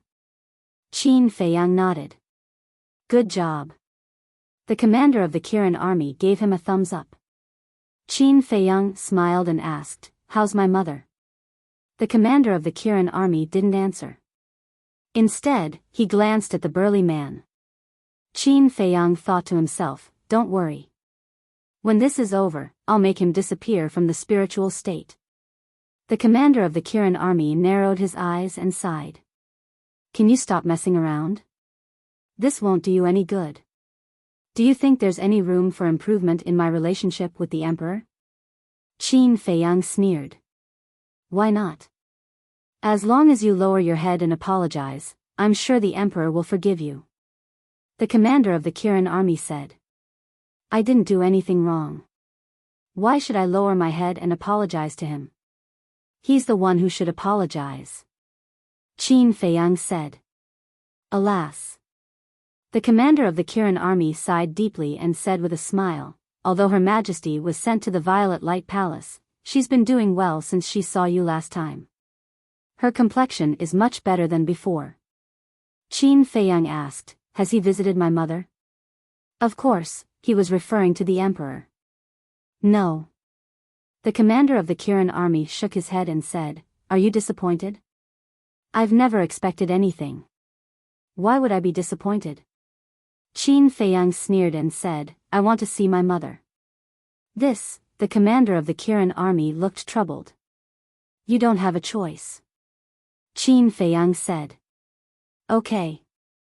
The commander of the Kirin army nodded and took out a set of Kirin army armor and handed it to Qin Feiyang.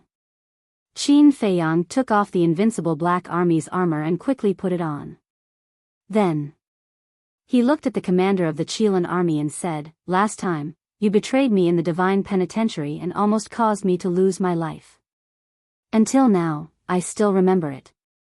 If you dare to play any tricks this time, I will definitely not show mercy. The commander of the Kirin army smiled bitterly and opened a portal. He turned around and walked in. Wait for me here. Qin Feiyang instructed the tall and sturdy man. Then, he turned around and followed in. The Violet Light Palace. It was located in the outskirts of the palace. It was very remote and only the unfavored concubines would be sent here. In other words, it was equivalent to the cold palace. Once the concubines were sent here, their lives were basically hopeless. This was why Qin Feiyang was so angry when he heard about the Violet Light Palace. Whoosh! Qin Feiyang and the burly man appeared in front of a hall. Greetings, Commander. Outside the main hall, the Qilin army was on guard every 3 steps and a sentry every 7 steps. They were extremely vigilant. The commander of the Kirin army asked, where is Her Majesty? One of them said respectfully, Her Majesty is inside. Open the door. The commander of the Kirin army said. Yes. The man turned around and walked to the door of the hall and pushed it open. The commander of the Kirin army strode in with Qin Feiyang. The decoration in the hall was very simple. Except for a table and a few stools, there was nothing else. It looked empty and cold. The only tables and stools in the room were also very old and shabby. But it was very clean and spotless. However, Qin Feiyang didn't see his mother in the hall. The commander of the Kirin army said, Her Majesty should be on the 2nd floor. Go up quickly. I'll wait for you downstairs. However, Qin Feiyang didn't move. He looked at the commander of the Kirin army with a cold light in his eyes. The commander of the Kirin army sighed and said, "Don't worry. I won't inform His Majesty and the state preceptor this time." "You'd better." A cold light flashed in Qin Feiyang's eyes. He took off the armor on his body, and took out a pure white robe from his chinkuan bag. He put it on neatly, and then took a facial restoration pill. After that, he recovered his true appearance, and walked towards the second floor. At this moment, a woman in white was sitting at a wooden table in the hall on the second floor.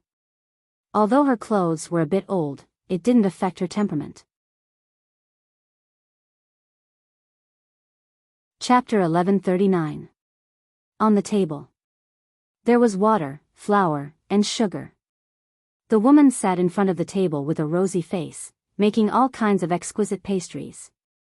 2 maids sat beside her to help. One of the maids said with a smile, "Your Highness, if His Highness knows that you make so many pastries for him every day, he will be so touched." "Really?" the woman in white asked with a smile. "Of course.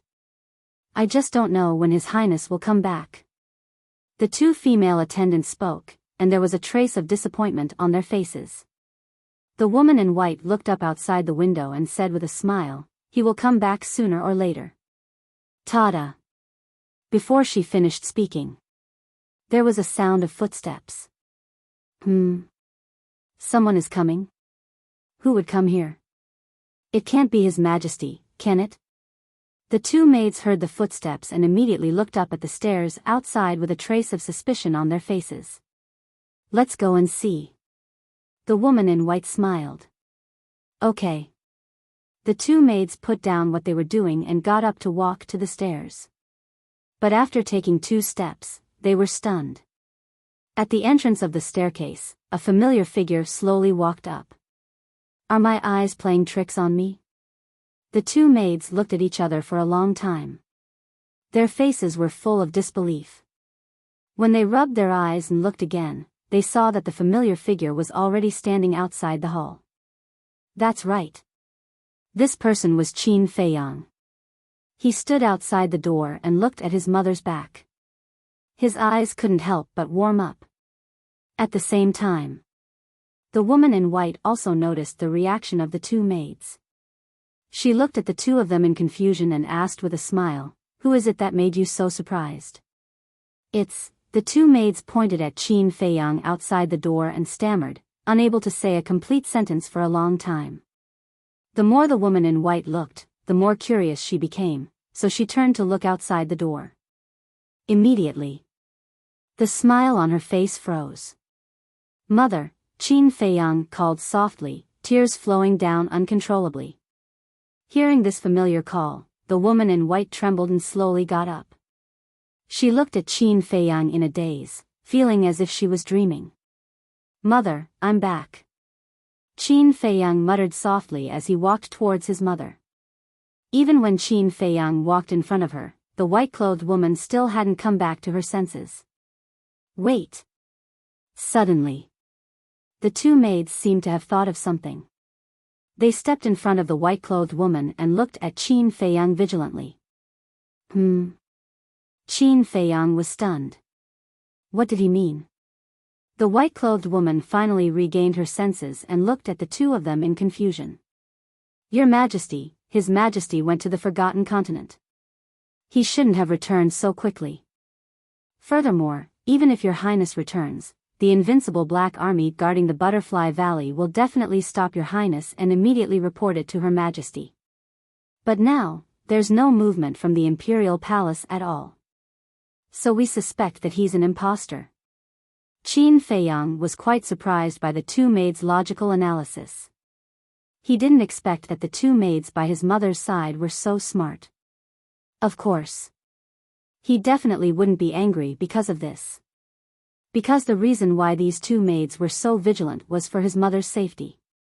In other words, these 2 maids were sincere and loyal to his mother's side. After listening to the 2 maids' words, the white-clothed woman's eyebrows also had a trace of vigilance. Qin Feiyang didn't say anything. He directly took out the Heaven's Eye stone and held it in his hand. Time passed breath by breath. The Heaven's Eye stone didn't react at all. Qin Feiyang's appearance also didn't change at all. It's really you, Feiyang. The white-clothed woman looked at the Heaven's Eye stone and looked at Qin Feiyang's face. Her eyes couldn't help but become misty. Mother. Qin Feiyang put away the Heaven's Eye stone and was about to dive into his mother's arms to enjoy the long-lost motherly love. But at this moment, one of the maids stretched out her hand and stopped Qin Feiyang. What else do you want? Qin Feiyang was a little annoyed. The maid took out another Heaven's Eye stone from her Qinquan bag and handed it to Qin Feiyang, saying, I can't help but suspect that your Heaven's Eye stone has been tampered with. So, I have to try again with my Heaven's Eye stone. Qin Feiyang's face darkened. The joy of reuniting after a long time disappeared in an instant. He grabbed the Heaven's Eye stone. A moment later, the Heaven's Eye stone and his face still didn't change at all. Qin Feiyang looked at the two maids and said, Sisters, do you believe me now? The two women looked at each other. Ecstasy crawled up their faces in an instant. They hurriedly knelt on one knee and said respectfully, Greetings, Your Highness. Qin Feiyang rubbed his forehead, his face full of helplessness. The white-clothed woman smiled and said, Feiyang, don't blame them. They have good intentions. I know. Qin Feiyang nodded. He looked at the two maids and said with a smile, Both of you, get up. I'm no longer Your Highness. Don't be so courteous to me. No. In our eyes, you've always been our 14th Highness. The two maids got up and looked at Qin Feiyang with resolute eyes. Qin Feiyang smiled and looked at his mother's face. Indeed, as the commander of the Kirin army said, his mother's condition was much better than before. She looked full of energy. Come, let mother see if you've changed. The white-clothed woman grabbed Qin Feiyang's hand and sat by the wooden table. She carefully looked at Qin Feiyang from head to toe. Qin Feiyang remained silent with a smile on his face. A moment later, the white-clothed woman smiled and said, You've changed. You've become more mature, more steady, and more charming. There should be many girls who like you. Mother, Qin Feiyang's face turned red. The two maids looked at each other and couldn't help but snicker. You're still laughing? Qin Feiyang stared at them. He had a lot of things to say to his mother, but he didn't know what to say after these two girls made fun of him. The two girls had been with the white-clothed woman for many years. They were loyal and devoted. When they saw Qin Feiyang staring at them, not only were they not afraid, they even stuck out their tongues at Qin Feiyang. They looked quite cute. Qin Feiyang shook his head helplessly. Your Highness, when did you come back? Why is there no movement at all? Yeah, isn't it strange? Did your Highness bribe the invincible Black Army in Butterfly Valley? The two girls asked curiously. Yeah, Feiyang, what's going on? The white-clothed woman also thought of this and looked at Qin Feiyang suspiciously. Qin Feiyang smiled bitterly and said, How can I bribe them? However, I can still kill them. Kill them? I heard that the invincible Black Army isn't the only one guarding Butterfly Valley. There's also a deputy commander of the invincible Black Army. He is a 9-star battle saint. The two maids were bewildered. So what if he's a 9-star battle saint? Qin Feiyang sneered. The two maids held their breaths. Aren't these words too domineering? The white-clothed woman was slightly taken aback. Then, she carefully sized up Qin Feiyang's cultivation. Her eyes suddenly lit up and said, You've broken through to 4-star battle saint? Yes. Qin Feiyang nodded. So fast. Your Highness is indeed the #1 monstrous genius of the great Qin Empire. The two maids were shocked and their eyes were filled with admiration. However, one of the maids quickly said, That's not right. Even if your Highness is a 4-star battle saint, it's impossible for you to kill a 9-star battle saint. I say, why do you have so many questions? Can't you let me get along with my mother? Qin Feiyang was angry. Aren't we just happy? Since your highness is impatient, we won't ask any more. The two maids smiled embarrassedly and retreated behind the white-clothed woman. Then, they kept quiet. Qin Feiyang was extremely helpless. He looked at the white-clothed woman and asked in confusion, Mother, isn't it forbidden to bring maids into the Amethyst Palace? Why are they here? We have to thank the commander of the Kirin army for this. Yes, he's a good person. The two maids spoke again. What do you mean? Qin Feiyang frowned. When Her Highness was sent to the Amethyst Palace, we also wanted to come with her. After all, Her Highness has treated us like family all these years. We couldn't bear to part with her. But His Majesty didn't allow it. He said that the people of the Cold Palace didn't need maids to serve them. Later, the commander of the Kirin army came to visit Her Highness. Seeing that Her Highness was too lonely and bored here, he went to His Majesty to plead for Her Highness. After several pleas, His Majesty finally agreed to let us come over to accompany Her Highness. The two maids sighed. Hearing these words, Qin Feiyang couldn't help but clench his fists. As the saying goes, a day together as husband and wife means endless devotion for the rest of your life. Was there a need to go so far? Not even two maidservants? All right, it's all in the past. Don't mention it again. The white-clothed woman waved her hand and smiled. Looking at Qin Feiyang, she said, Tell me, what have you been doing in the Forgotten Continent for the past half a year? Okay. Qin Feiyang nodded. Suppressing the anger in his heart, he recounted his experiences during this period without holding back. The white-clothed woman was shocked to hear it. Her heart ached and she was proud. Her heart ached because in just a few months, he had experienced so many hardships. Her pride was because Qin Feiyang was able to survive under the pursuit of so many powerhouses. Just this ability alone was enough to leave anyone in the dust. It's all Mother's fault for not being able to give you a peaceful environment, causing you to encounter so many setbacks at such a young age. She blamed herself. No. I have never blamed Mother, nor do I have the right to blame Mother. On the contrary, I hate myself. Why am I so weak that I have to get permission from others to stay by my mother's side? Qin Feiyang lowered his head, his hands tightly clenched together. Looking at Qin Feiyang's pained expression, the two maids' hearts ached and tears flowed down. The white-clothed woman couldn't help but feel sad. Qin Feiyang raised his head and looked at the three of them. Releasing his hands, he smiled and said, It's not easy to meet Mother. Let's not talk about these unhappy things.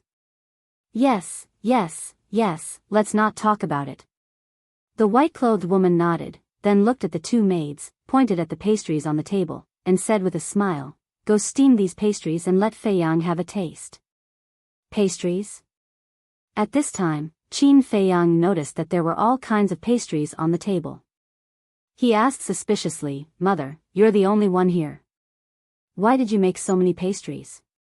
One of the maids said, Her Majesty made these especially for you. For me? Qin Feiyang was stunned and said in surprise, Mother knew that I would come back today? No. The white-clothed woman shook her head. Qin Feiyang was stunned and even more puzzled. She didn't know, but she made so many? Your Highness, you don't know, but ever since you left, Her Majesty has been making these pastries every day. Because Her Majesty didn't know when you would come back. She just hoped that you could eat the pastries she made the moment you came back so that you could feel the warmth of home. Chapter 1140. Every day, Qin Feiyang trembled both physically and mentally as he looked at the woman in white. The woman in white smiled and said, Now that you've grown up, there's nothing I can do for you. I can only do these for you. These are enough. Qin Feiyang nodded hard. His voice was sobbing as he tried to control the emotions that were about to collapse in his heart. Although this was just a small matter. Anyone could do it once in a while. But day after day, year after year, he believed that no one in the world could do it except his great mother. Every single one of these pastries represented her longing and motherly love. Glancing at Qin Feiyang, the two maids didn't say anything. They silently cleaned up the pastries on the table, feeling sad. Qin Feiyang and the woman in white were also silent. The atmosphere in the hall seemed a little heavy. Suddenly, Qin Feiyang gritted his teeth and looked at the woman in white, saying, "Mother, come with me." The woman in white was stunned. She shook her head and was about to speak. Qin Feiyang said again, "I know Mother has her difficulties and can't leave the capital, but it's okay to leave for a while, right? I just want to live with Mother alone for a while, even if it's only for a month or even half a month." The woman in white lowered her head and didn't say anything. Alas! At this time, a sigh sounded. Then, the commander of the Kirin army walked into the hall and looked at the woman in white, saying, "Your Majesty, if you just leave for a month or so, it shouldn't be a problem." Qin Feiyang, the woman in white, and the two maids immediately looked up at the commander of the Kirin army. The commander of the Kirin army said, "His Majesty and the state preceptor won't come here unless something important happens. So as long as we don't say anything, no one will know that you've left. I'll try my best to hold them back and not let them come here while you're away. But what if they find out? Not only you will be implicated, but they will also be held accountable." The woman in white said, "Your Majesty, we're not afraid." The two maids immediately said in unison. The commander of the Kirin army smiled and said, "I'm not afraid. At worst, I'll be dismissed." The woman in white shook her head. She looked at Qin Feiyang and said, "Feiyang, I also want to go out with you and have a look. However, I have already killed Qin Zhong and Qin Yi. I can't implicate them anymore. Can you understand?" Qin Feiyang closed his eyes and nodded painfully, "I understand." Empress, the two maids still wanted to say something. However, the white-clothed woman frowned and shouted, "Don't forget who you are." The two maids turned pale and didn't dare to persuade him again. They took the pastries and left. Although the white-clothed woman was very amiable right now, once she got angry, let alone these maids, even the civil and military officials would be afraid. The Qilin army commander sighed deeply and didn't say anything more. He turned around and left silently. The woman in white looked at Qin Feiyang guiltily and said with a smile, "Child, can you forgive your mother?" "Mother, you're too serious." Qin Feiyang squeezed out a stiff smile and asked, "By the way, how is the little prince now?" The woman in white smiled and said, "Your father cares about him and takes care of him. Of course, he's very good." Qin Feiyang suddenly stood up and said angrily, "He's not my father." The woman in white smile froze. Qin Feiyang immediately realized that he had lost his composure. He quickly lowered his head and said, "I'm sorry, mother. I shouldn't be angry at you, it's okay." The woman in white waved her hand, but her eyes were a little sad. When would the grudge between this father and son be resolved? After a while, the two maids returned with 2 plates of piping hot pastries. The woman in white grabbed a piece of pastry and handed it to Qin Feiyang. She smiled and said, "Eat some." Qin Feiyang nodded and took a bite. Suddenly, his eyes were filled with tears. It still tasted the same as when he was young. "Eat more if you like it." The woman in white smiled. "Okay." Qin Feiyang held back his collapsing emotions. He picked up the jade plate and stuffed the pastries into his mouth one by one. His mouth couldn't hold them all. He didn't know what to say. But he knew that he had to finish these pastries. Because these were made for him by his mother. It was his mother's love for him. When the two maids saw this scene, they silently shed tears. They felt injustice for Qin Feiyang. He was such a good prince. Why did the emperor treat him so ruthlessly? He didn't want much. He just wanted to be with his mother. And in the world, which child didn't want to be with his mother? However, the emperor wanted to deprive her of even this. She had to meet him secretly. That was too cruel. The 2 plates of pastries were wolfed down by Qin Feiyang just like that. He put down the jade plate, wiped the tears on his face, got up, looked at the woman in white and said, "Mother, I'm leaving." So soon. The woman in white was a little caught off guard. "I have something important to do," Qin Feiyang said. The woman in white got up and said, "Well, you have to take good care of yourself outside. Don't tire yourself out." "I know." Qin Feiyang nodded, turned to the 2 maids, bowed, and said, "I'll have to trouble you 2 to take good care of my mother in the future." "We will." The 2 maids nodded. Qin Feiyang knelt on the ground. After kowtowing to his mother 3 times, he got up resolutely and quickly disappeared from the sight of the 3. His Highness doesn't have anything important to do. He doesn't want to stay any longer. One of the maids sighed. Yes. His Highness's love for Her Highness is deep in his bones. He's afraid that the longer he stays, the more reluctant he will be to leave Her Highness.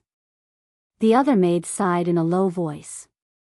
Hearing the 2 maids' words, the woman in white trembled and murmured, "Feiyang, I'm sorry," back to Qin Feiyang. He walked down the stairs silently. Just as the 2 maids said, he didn't want to stay any longer. He was afraid that if he stayed any longer, he would be reluctant to leave his mother. Now, as long as he knew that his mother was well, he could rest assured. "Why did you come down so quickly?" The commander of the Kirin army stood in the center of the hall and asked Qin Feiyang. But when he saw the tears on Qin Feiyang's face, he regretted asking that. Qin Feiyang didn't answer him.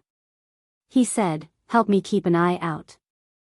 I don't want my mother to be hurt again." After saying that, he opened a teleportation door. The commander of the Kirin army nodded and asked, "What's your next plan?" "I don't know." Qin Feiyang shook his head. His eyes were full of confusion. Then, he walked into the portal without looking back.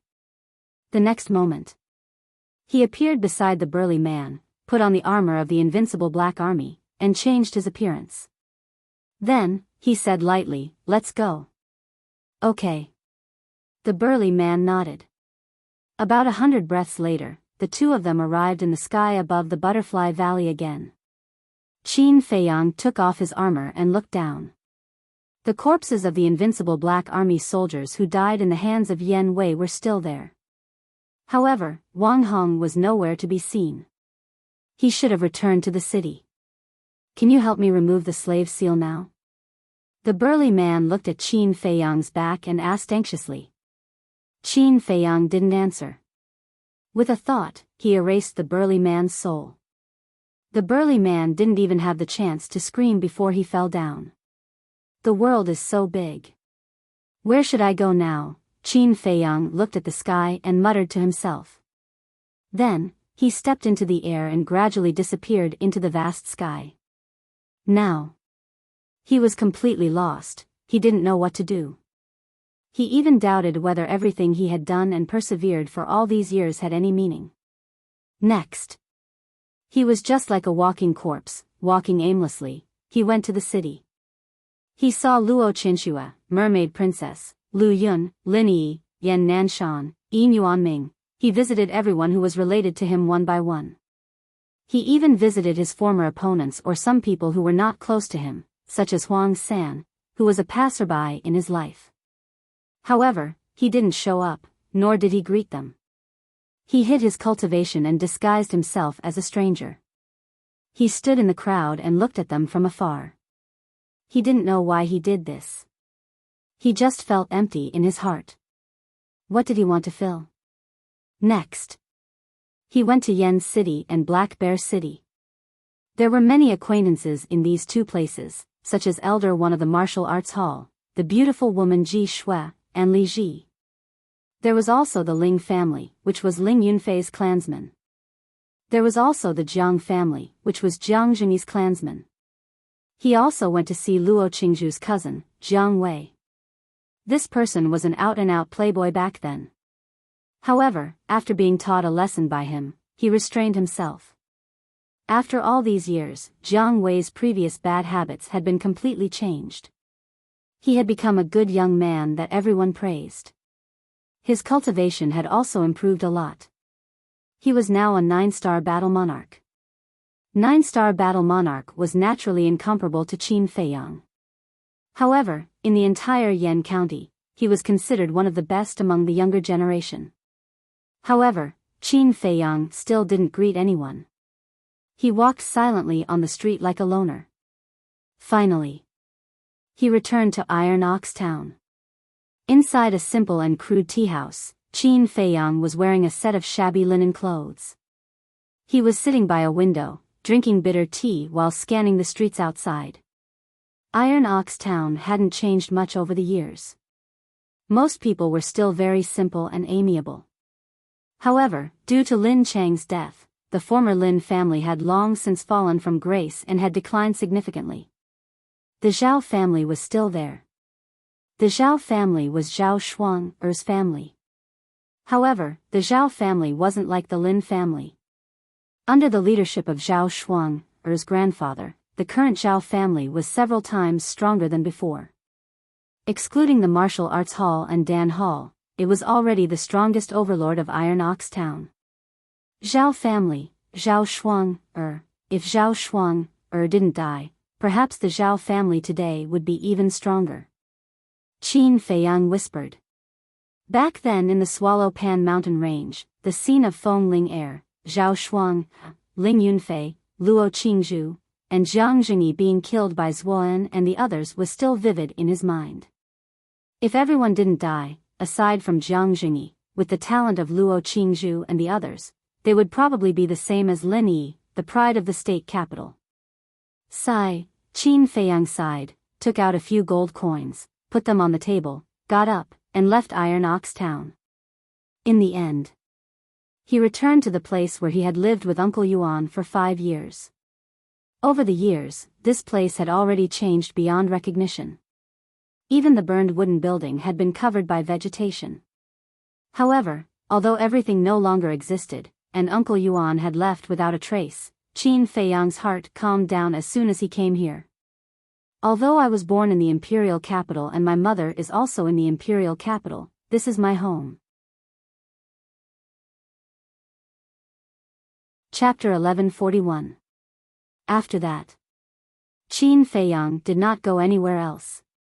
It took him 3 days to build a courtyard. He also built an artificial lake in front of the courtyard. From then on, Qin Feiyang stayed here. During the day, he fished by the lake. At night, he cultivated in the courtyard. He had 3 meals a day, rain or shine. His empty heart became more and more full with each passing day as he lived such a peaceful life. In the blink of an eye, 3 months had passed. Boom! That night, his cultivation level broke through to a 5-star battle saint. However, the breakthrough did not disturb his peaceful life. Everything was still the same as before. He was like a hermit who lived in seclusion in the forest.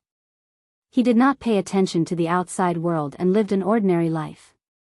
One day, in the morning, a burly man in golden armor landed in the sky above Butterfly Valley. Where is he? Looking at the dead silent Butterfly Valley, the burly man in golden armor could not help but frown. Suddenly, he fixed his gaze on a certain spot below. There were hundreds of corpses lying on the ground and there were signs of decomposition. What happened? The burly man in golden armor was in disbelief. Where is Wang Hong? Suddenly, he raised his head and roared. His voice was as loud as a bell and pierced through the clouds. Swish! Soon, Wang Hong appeared in the sky above Butterfly Valley. Looking at the corpses below, his expression changed. The burly man in golden armor looked at Wang Hong and asked gloomily, "What happened?" "I don't know." Wang Hong shook his head. Hundreds of invincible Black Army soldiers were killed, including a deputy commander. "You tell me that you don't know?" The burly man in golden armor was furious. Wang Hong's body trembled. He quickly said, I really don't know. I have been in the city all this time and have never been to Butterfly Valley. The burly man in golden armor looked at Wang Hong carefully. Seeing that Wang Hong was not lying, he asked, "You didn't hear anything?" "No." Wang Hong shook his head again. In fact, he happened to be in Butterfly Valley at that time. If he denied it now, it was obvious that he was protecting Qin Feiyang. This is strange. Who has the ability to kill these invincible Black Army soldiers silently? The golden-armored man furrowed his brows.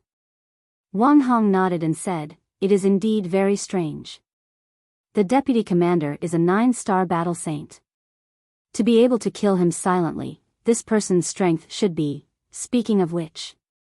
Both of their eyes trembled as they exclaimed in unison, "Battled Arch." The golden-armored man's face darkened as he asked in surprise, "Could it be that Qin Feiyang has returned?" "Qin Feiyang?" Wang Hong was startled, then shook his head. "I don't think it's him, because he's a very smart person. It's impossible for him to come back and die. Furthermore, with his cultivation, it's impossible for him to break through to the War King so quickly." "That makes sense. But it's too strange for someone to die in Butterfly Valley. I'll return to the imperial capital immediately and report this matter. You should bring some people to investigate as well. See if there are any suspicious people in the city recently. If there is, no matter who it is, act first and report later." A cold light flashed in the golden-armored man's eyes, and then he rushed toward the teleportation altar in the secret chamber below. "Farewell, milord." Wang Hong bowed to see him off. After the golden-armored man disappeared, Wang Hong looked up at the sky and murmured, "It seems that the spiritual state is about to change." Then, he opened a portal and left. Noon. The golden-armored man descended on the Butterfly Valley again. But this time, he wasn't alone. He was followed by a large group of invincible Black Army soldiers. At a glance, there were at least 1,000 people. Each of them was emitting a murderous aura. The golden-armored man yelled, "Divide into 10 teams of 100 people each. Start from the imperial capital and start a thorough search. Bring back all the people and beasts above the War Saint level." "Understood."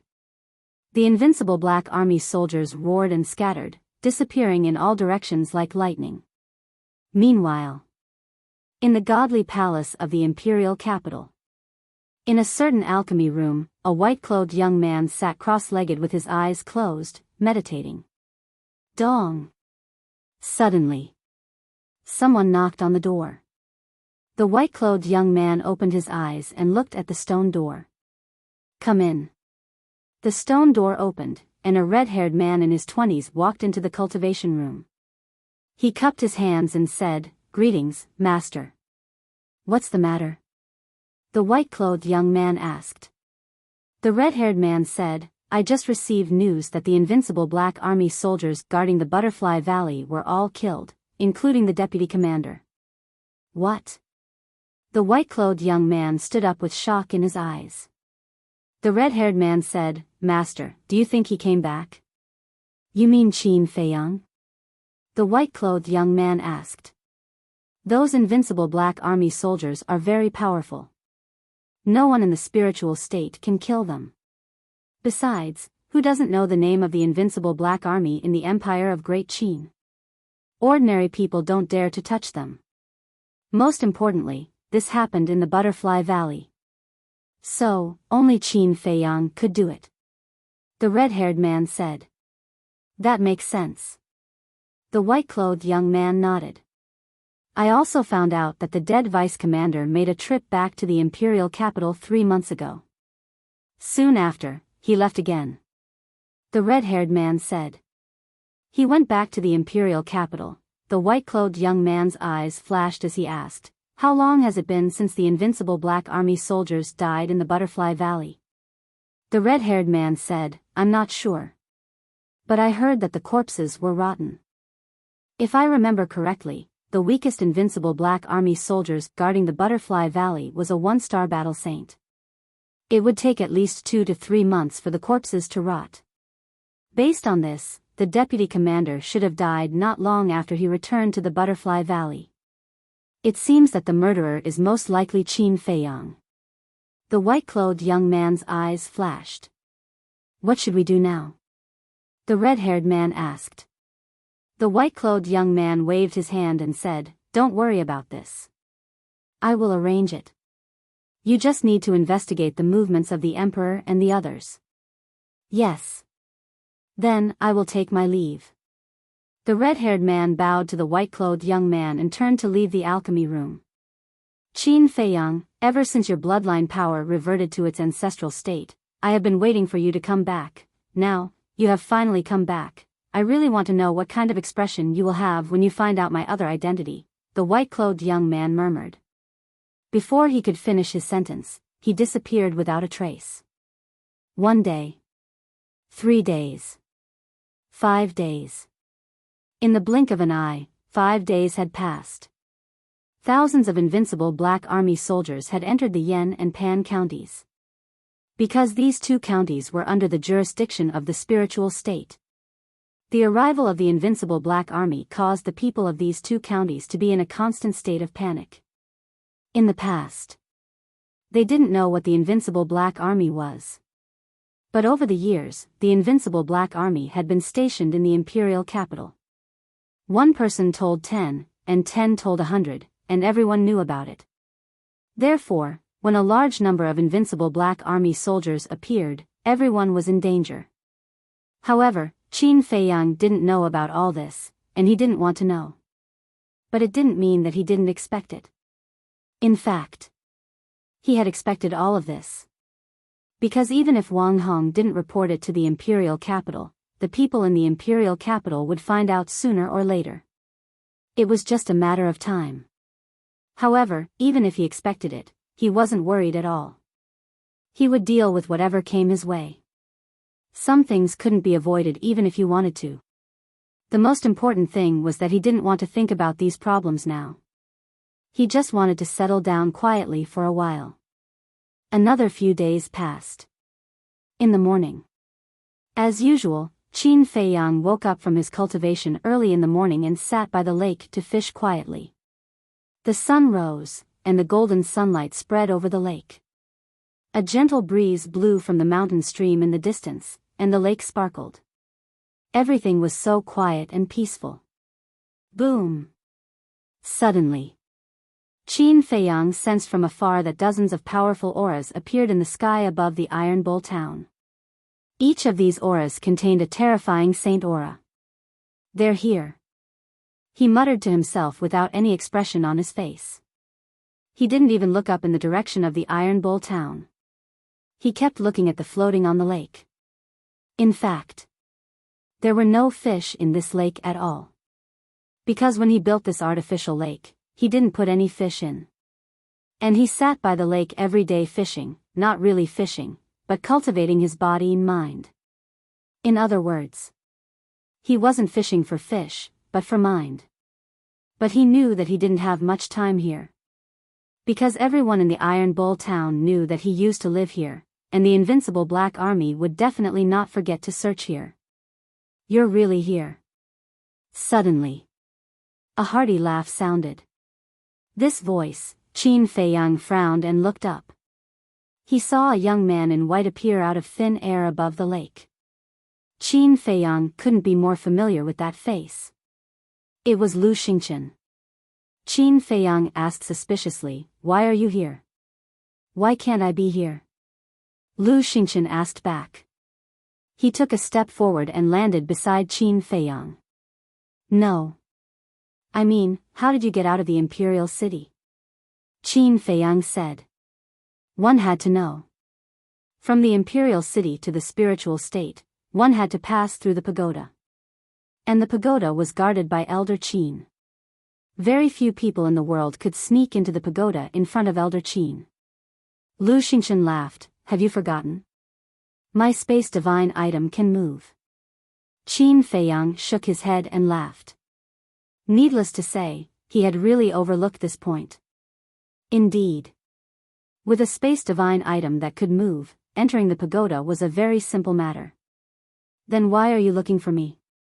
How do you know I'm here? Qin Feiyang said. Of course I'm here because I miss you, an old friend. As for why I know you're here, it's actually very easy to judge because you have nowhere else to go in the great Qin Empire. Lu Xingchen smiled faintly. Qin Feiyang shook his head and smiled, and asked again, then how do you know I'm back? Speculation. But obviously, I guessed right. Lu Xingchen said. Qin Feiyang said, what about the state preceptor and the others? Do they know I'm back? Chapter 1142. Can you be more shameless? Qin Feiyang rolled his eyes. This was the first time he saw someone praise himself for being smart. Lu Xingchen chuckled and asked, did you kill the invincible Black Army in Butterfly Valley? Qin Feiyang nodded. You've been to the capital? Lu Xingchen asked again. Qin Feiyang nodded again. Lu Xingchen said angrily, then why didn't you come to me? Do you still think of me as a friend? When I came back this time, I didn't see anyone except my mother. Qin Feiyang shook his head and then said, besides, I want to make it clear that I've never thought of you as my friend. I'm sad to hear you say that. Lu Xingchen's face darkened. He knew very well about his relationship with Qin Feiyang, but there was no need to be so straightforward. Qin Feiyang smiled faintly and said, I don't believe that you came all the way here just to see me. You don't have such good intentions. Let's not beat around the bush. You bastard. Well, I did come to see you because I have a few things to tell you. First of all, do you remember Ling Yu, Zhao Yu, Feng Ranran, and Luo Dan? Lu Xingchen asked. Of course. Qin Feiyang nodded. They're missing. Lu Xingchen said. Qin Feiyang turned to look at him in surprise. When you came back last time, they were still there, but when you left, they disappeared with you. I even went to Fengzhou and Yuzhou to investigate them. Do you know what I found? Lu Xingchen said mysteriously. What's the result? Qin Feiyang frowned. Lu Xingchen said, according to my investigation, although these 4 people came from Yuzhou and Fengzhou, there is no information about them in Yuzhou or Fengzhou. Impossible. Qin Feiyang said resolutely. Yuzhou and Fengzhou were the birthplaces of the 4 of them. Moreover, the 4 of them were such monstrous geniuses. How could they not have any information about them? I also felt that this matter was very inconceivable. Thus, I carefully investigated it. In the end, I discovered that they did not have any relatives in Yu Province and Feng Province. Many people don't even know of their existence. After that, I went to Yu Province and Feng Province to investigate. Guess what? They actually entered the sacred palace the day before the 9 underworlds Yellow Springs opened. As for their identities and origins, the Holy Sanctum's records are blank. Lu Xingchen said. So, these 4 people are really mysterious? Qin Feiyang mumbled. Lu Xingchen said, secondly, I think I saw Zhang Jin in Imperial Capital. Zhang Jin? Qin Feiyang frowned. Why did this name sound so familiar? Don't you remember? He is Zhang Ren's younger brother. He is somewhat related to you. Lu Xingchen said. So it's him. Qin Feiyang suddenly realized. After being reminded by Lu Xingchen, he remembered that Zhang Jin used to work in the resource hall of the Holy Sanctum. His aptitude was mediocre, but his character was not bad. Later.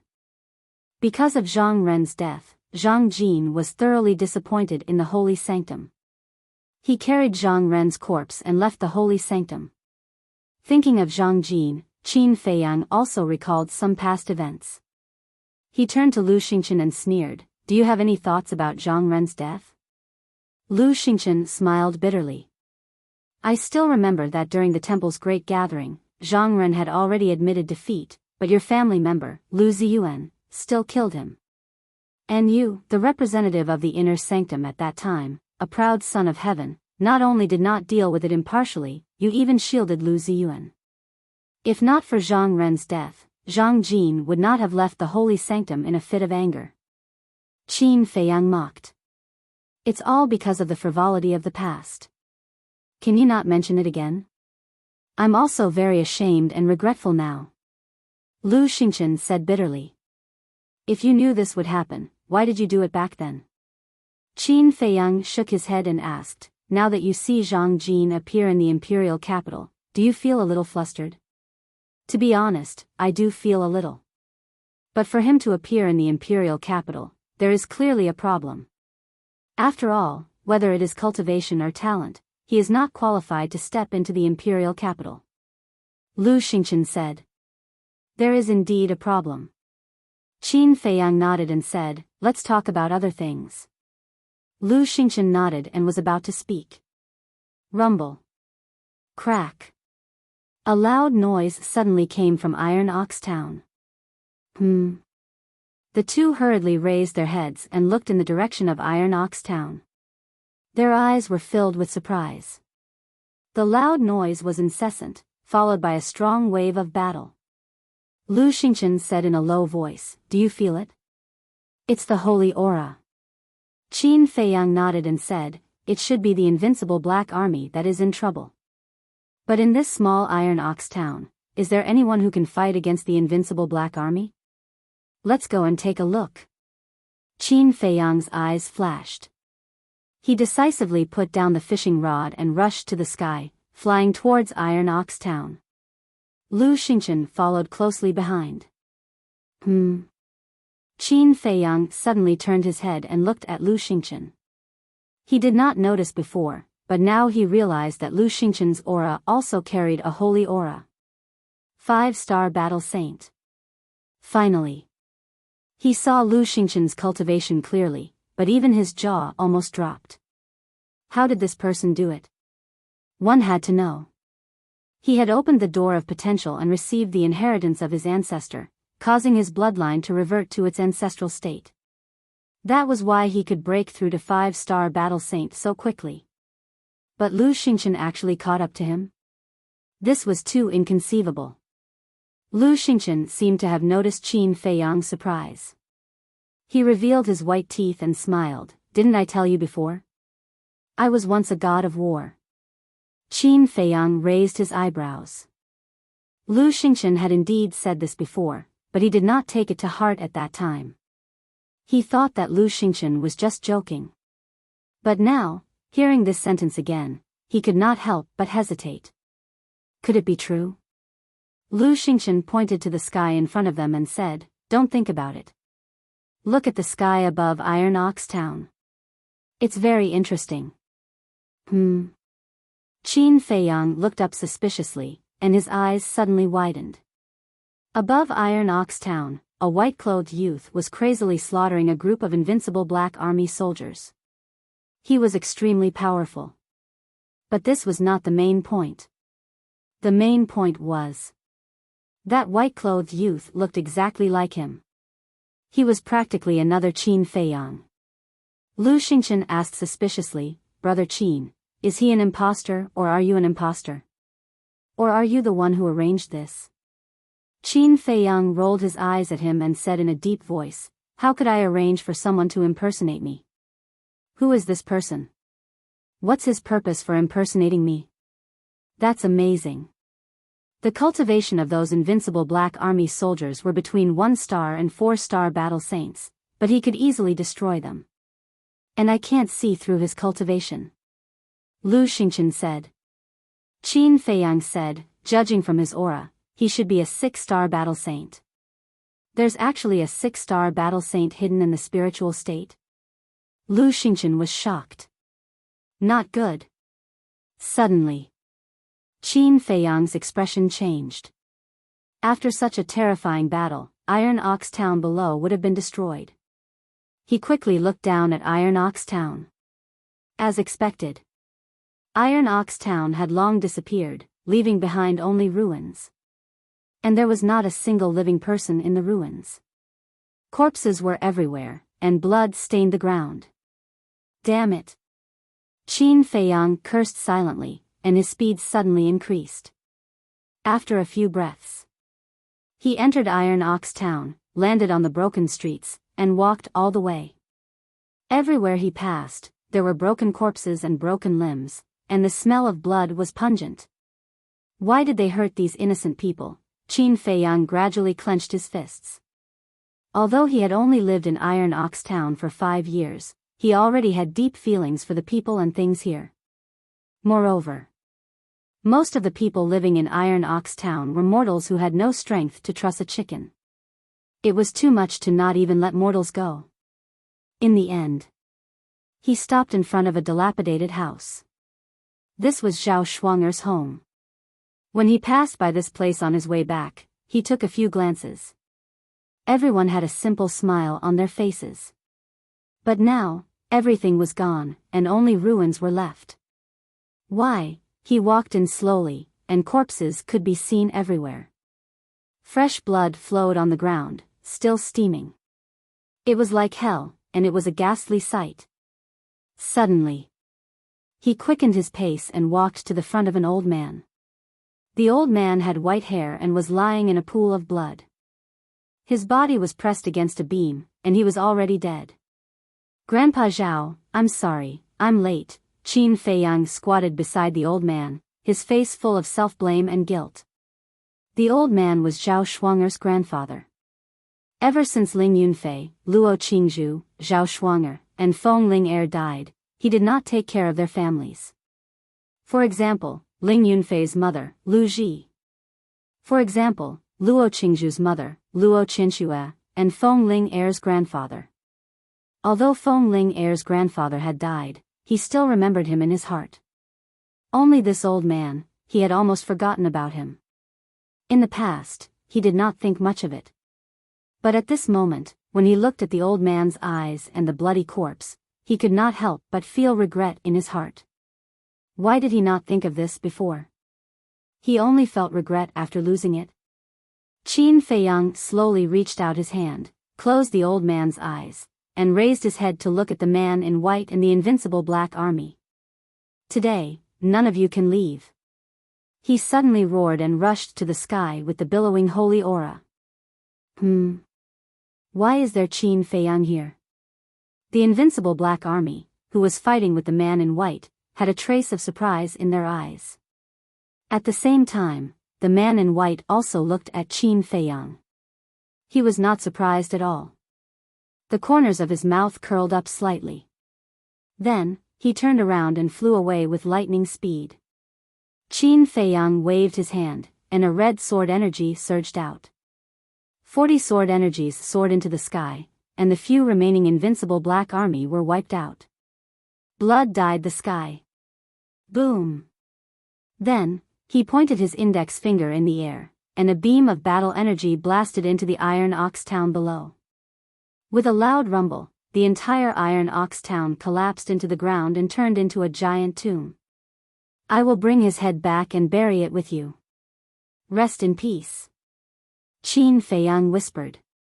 Then, he used the phantom steps and chased after the man in white. "Wait for me." Chapter 1143. In the Void. The man in white took a mysterious step, moving as fast as lightning.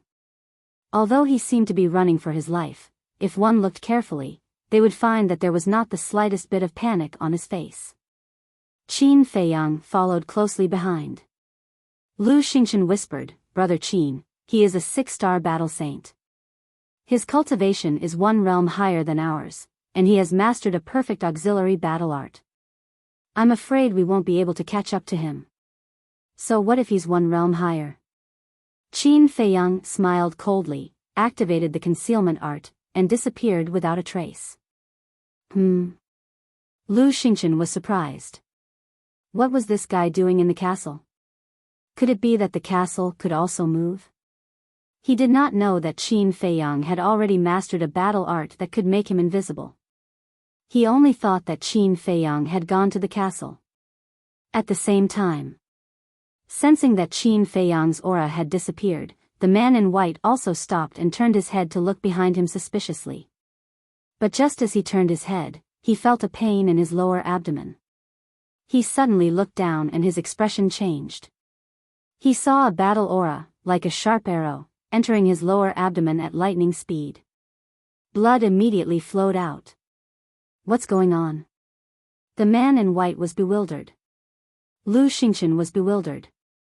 It was also at this moment that Qin Feiyang appeared and stood right in front of the white-clothed man. He was very close to him. Impossible. Your castle can't be moved at all. How did you do it? The man in white was shocked and angry. Qin Feiyang did not answer. He grabbed the man in white's neck and sneered, I want to see who exactly you are. How dare you pretend to be me, Qin Feiyang? After saying that, Qin Feiyang took out a facial restoration pill and stuffed it into the man in white's mouth. The man in white's face was suddenly filled with panic. Boom! But at this moment, in the forest below, a terrifying emperor aura emerged and instantly enveloped Qin Feiyang. At the same time that Qin Feiyang was imprisoned, a white light flashed out from the forest below and landed in front of Qin Feiyang like lightning. He grabbed the man in white and retreated. There's still someone else. And it's a war king. Qin Feiyang's eyebrows raised. His aura. His black hair and clothes fluttered in the wind. He forcibly broke through the emperor pressure that was imprisoning him. Then he looked at the white off her face, but Qin Feiyang's eyes narrowed. He felt like he had seen this pair of eyes before, but he couldn't remember where. The woman in white spoke. Her voice was bone-chilling and emotionless. She was like a god of death. Then, she took Zhang Jin and left without looking back. Even the voice is familiar. Qin Feiyang muttered. With a thought, Yan Wei appeared out of thin air and said in a deep voice, take them down. Yes. Yan Wei responded with a respectful tone, as a powerful battle qi burst out from his body and sprang toward the white-shirted woman and her companion like a surging tide. There is indeed a war king hiding beside me. The woman in white's pupils shrank. She raised her slender arm and waved it in the air. Battle qi emerged and turned into a huge wave that swept across the sky. Boom! The two waves of battle qi collided. Puff! Yan Wei's body trembled and he retreated. A trace of blood flowed out from the corner of his mouth. The woman in white's body was also trembling slightly. A mere one-star war king dares to behave atrociously in front of us.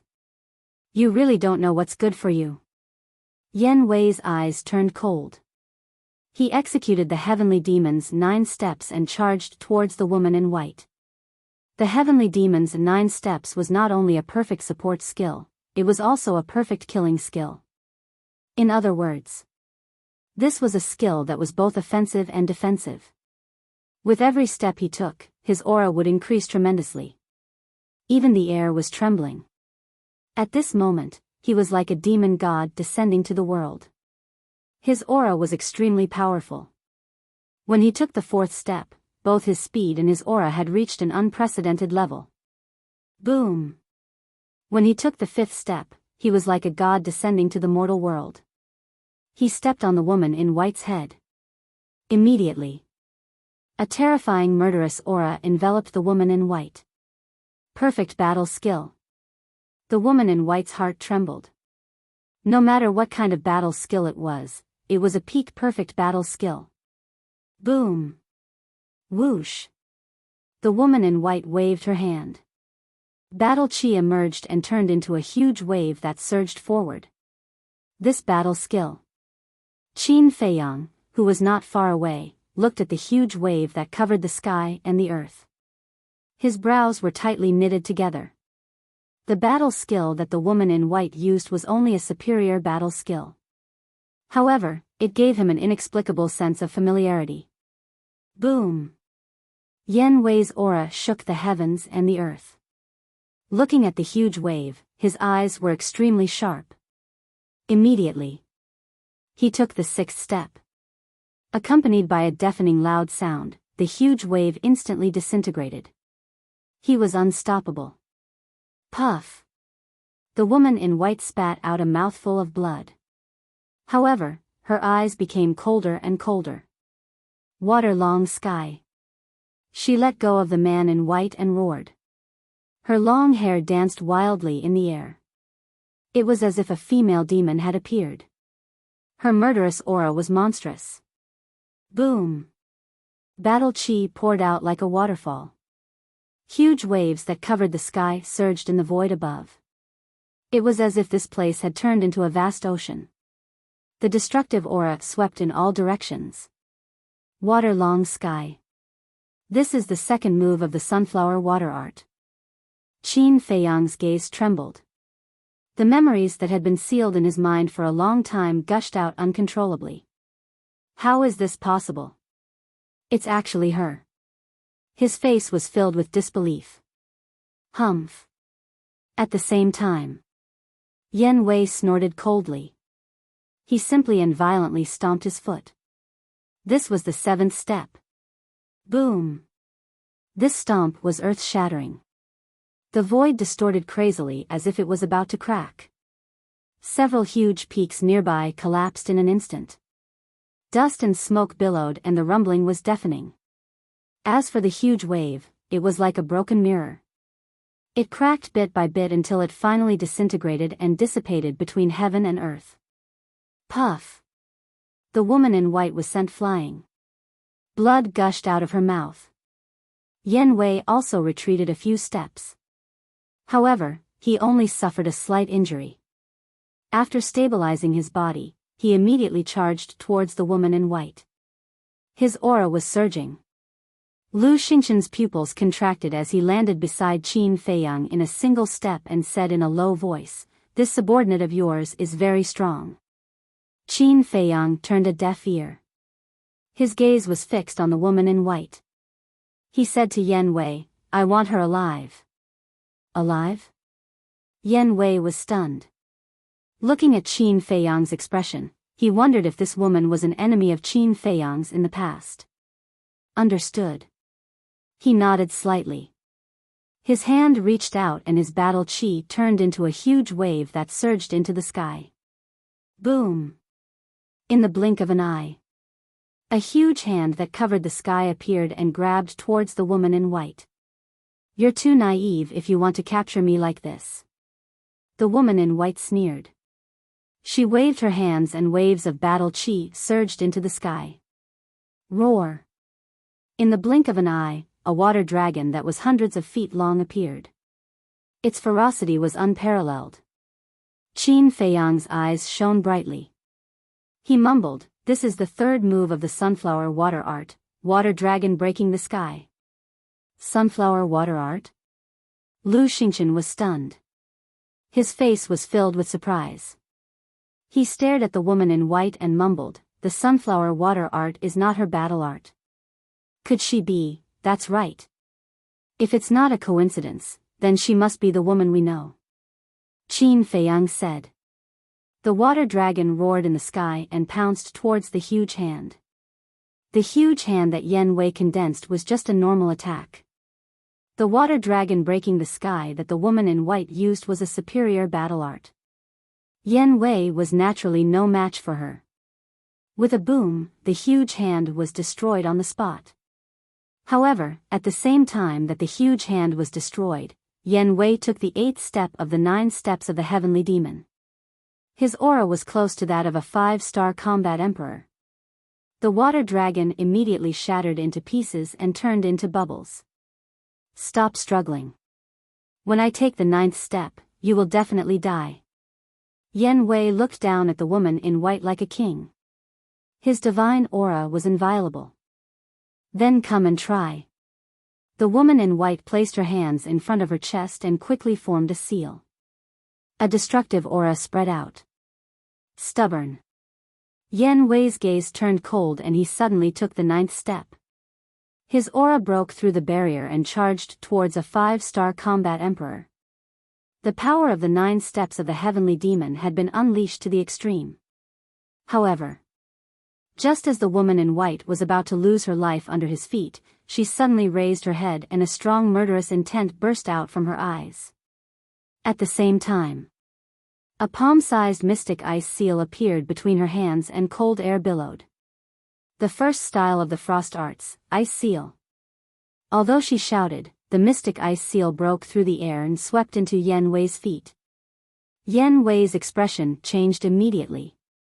He could clearly feel that when the mystic ice seal entered his feet, a shocking cold current suddenly swept through his entire body. His limbs began to stiffen. White snowflakes quickly appeared on his clothes, skin, and even his hair. These snowflakes emitted a terrifying cold air. In the blink of an eye, a thick layer of ice formed on his body and he became a human ice sculpture. Frost arts, Qin Feiyang raised his eyebrows. Yan Wei and the woman in white had the same cultivation, but she was able to seal Yan Wei in ice? This was enough to prove that this so-called frost arts was also a perfect battle art, and it was also a peak perfect battle art. The woman in white looked at Yan Wei with disdain and turned to Qin Feiyang, saying, "I believe you have already guessed who I am." "Dong Qin," Qin Feiyang said. The woman in white sneered, "That's right, it's me." "Are you surprised?" Qin Feiyang was silent. Lu Xingchen looked at Qin Feiyang and asked Dong Qin, "Where have you been all these years?" "Hee, haha," Dong Qin laughed crazily. She took off her mask and revealed a face as beautiful as a flower. Dong Qin was once the pride of the inner palace. Her appearance was not bad, and it was not an exaggeration to say that she was peerless. But right now, her face was filled with hostility and hatred. She looked at Lu Xingchen and said, "I went to hell, but I was not satisfied, so I came back from hell." Chapter 1144. "I'm afraid you don't have the ability," Qin Feiyang said indifferently. Back then, he wasn't afraid of Dong Qin, and now, he was even more afraid. However, Dong Qin's current cultivation made it hard for him to accept. He clearly remembered that Dong Qin had only broken through to the 6-star War Emperor when they fought in the temple's great gathering. At that time, his cultivation had also broken through to the 3-star War Emperor. All these years, he relied on the Gate of Potential and the purple gold dragon blood to barely break through to the 5-star War Saint. But Dong Qin had already stepped into the 1-star War Emperor realm. He wouldn't believe that Dong Qin's talent was better than his. Because he knew how Dong Qin's talent was. But how did she do it? Even if she opened all the gates of potential, it couldn't be so fast. Lu Xingchen's breakthrough to the 5-star War Saint had already shocked him, but now Dong Qin's cultivation was even more unbelievable. "You're no longer the Qin Feiyang from back then, and I'm no longer the Dong Qin from back then. It's still hard to say who will win now. Get ready to pay your debt." Dong Qin smiled coldly and her hands began to form seals again. A destructive aura rolled out from between her hands. Boom! However, at this time, an even more terrifying aura erupted. Qin Feiyang, Lu Xingchen, and the white-clothed woman all turned to look at Yan Wei. The aura came from Yan Wei, who was trapped in the ice sculpture. "What's going on?" The white-clothed woman was bewildered. Rumble. Yan Wei's aura became stronger and stronger, surging in all directions with earth-shattering momentum. The void and earth here began to tremble. Boom! Suddenly, the aura that erupted from Yan Wei actually broke through the shackles of the 1-star War Master and climbed to the 2-star War Master. He actually broke through at this time? The white-clothed woman and her companion were dumbfounded. Kacha! Suddenly, a crack appeared on the ice sculpture. As soon as this crack appeared, a chain reaction occurred, and tear marks continued to appear. In less than 3 breaths, the entire ice sculpture was full of cracks, as if it was covered with a layer of spider web. Not good. The white-clothed woman's expression changed. She turned around and dived in front of the white-clothed man. She grabbed the white-clothed man, opened a teleportation door, and entered it without looking back. "Qin Feiyang, if you want to know why we're pretending to be you, then come to the ruins." The portal quickly disappeared. Dong Qin's voice echoed in the air for a long time. From the beginning to the end, Qin Feiyang didn't try to stop Dong Qing because he couldn't stop her now. Land of Ruins, his eyes flashed slightly, and then he looked at Yen Wei again. Crack. Finally. Yen Wei broke out of the ice, his aura shaking the clouds. Congratulations. Qin Feiyang smiled. The stronger Yen Wei was, the more help it would be to him. Yen Wei rubbed his head and smiled innocently. He said apologetically, "I'm sorry. I was too careless and couldn't make them stay. I'm fine." Qin Feiyang waved his hand, and his eyes flickered. Lu Xingchen frowned.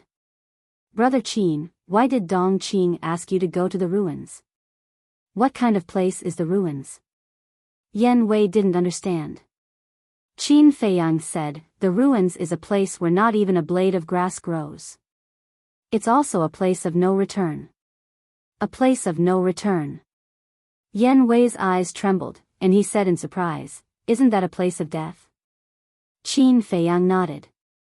"It's not an exaggeration to say that it's a place of death, but it's not a problem for me. I've been there twice, but I can't figure out why they want to lead me to the ruins." Lu Xingchen asked in surprise, "Could it be that there are still secrets hidden in the ruins?" "Secret?" Qin Feiyang's eyes flashed slightly.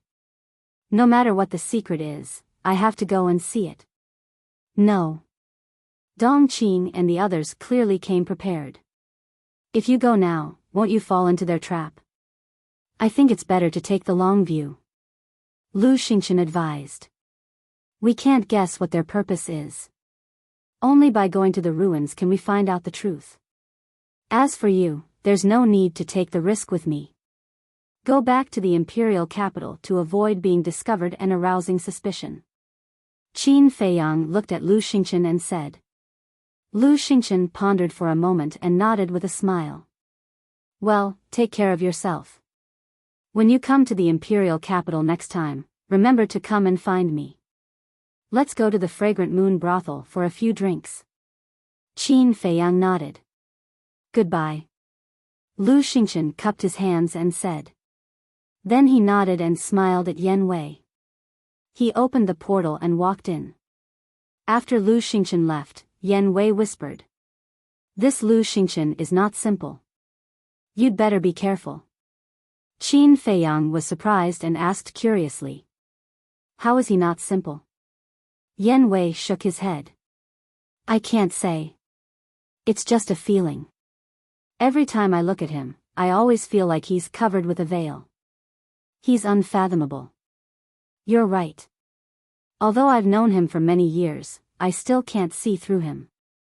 Moreover, he's related to the Mu family of the Forgotten Continent," Qin Feiyang said. "What?" Yen Wei was stunned. "What kind of existence is the Mu family? They're actually related to the Mu family? After a few months of recuperation, it's time to stretch my muscles. The ruins, I'd like to see what's waiting for me." Qin Feiyang's eyes flashed coldly. He opened a portal and stepped into it. Yen Wei took a deep breath and followed. Whoosh! Whoosh! The ruins. In the canyon, the wind was still howling, and the black tornado was roaring wantonly.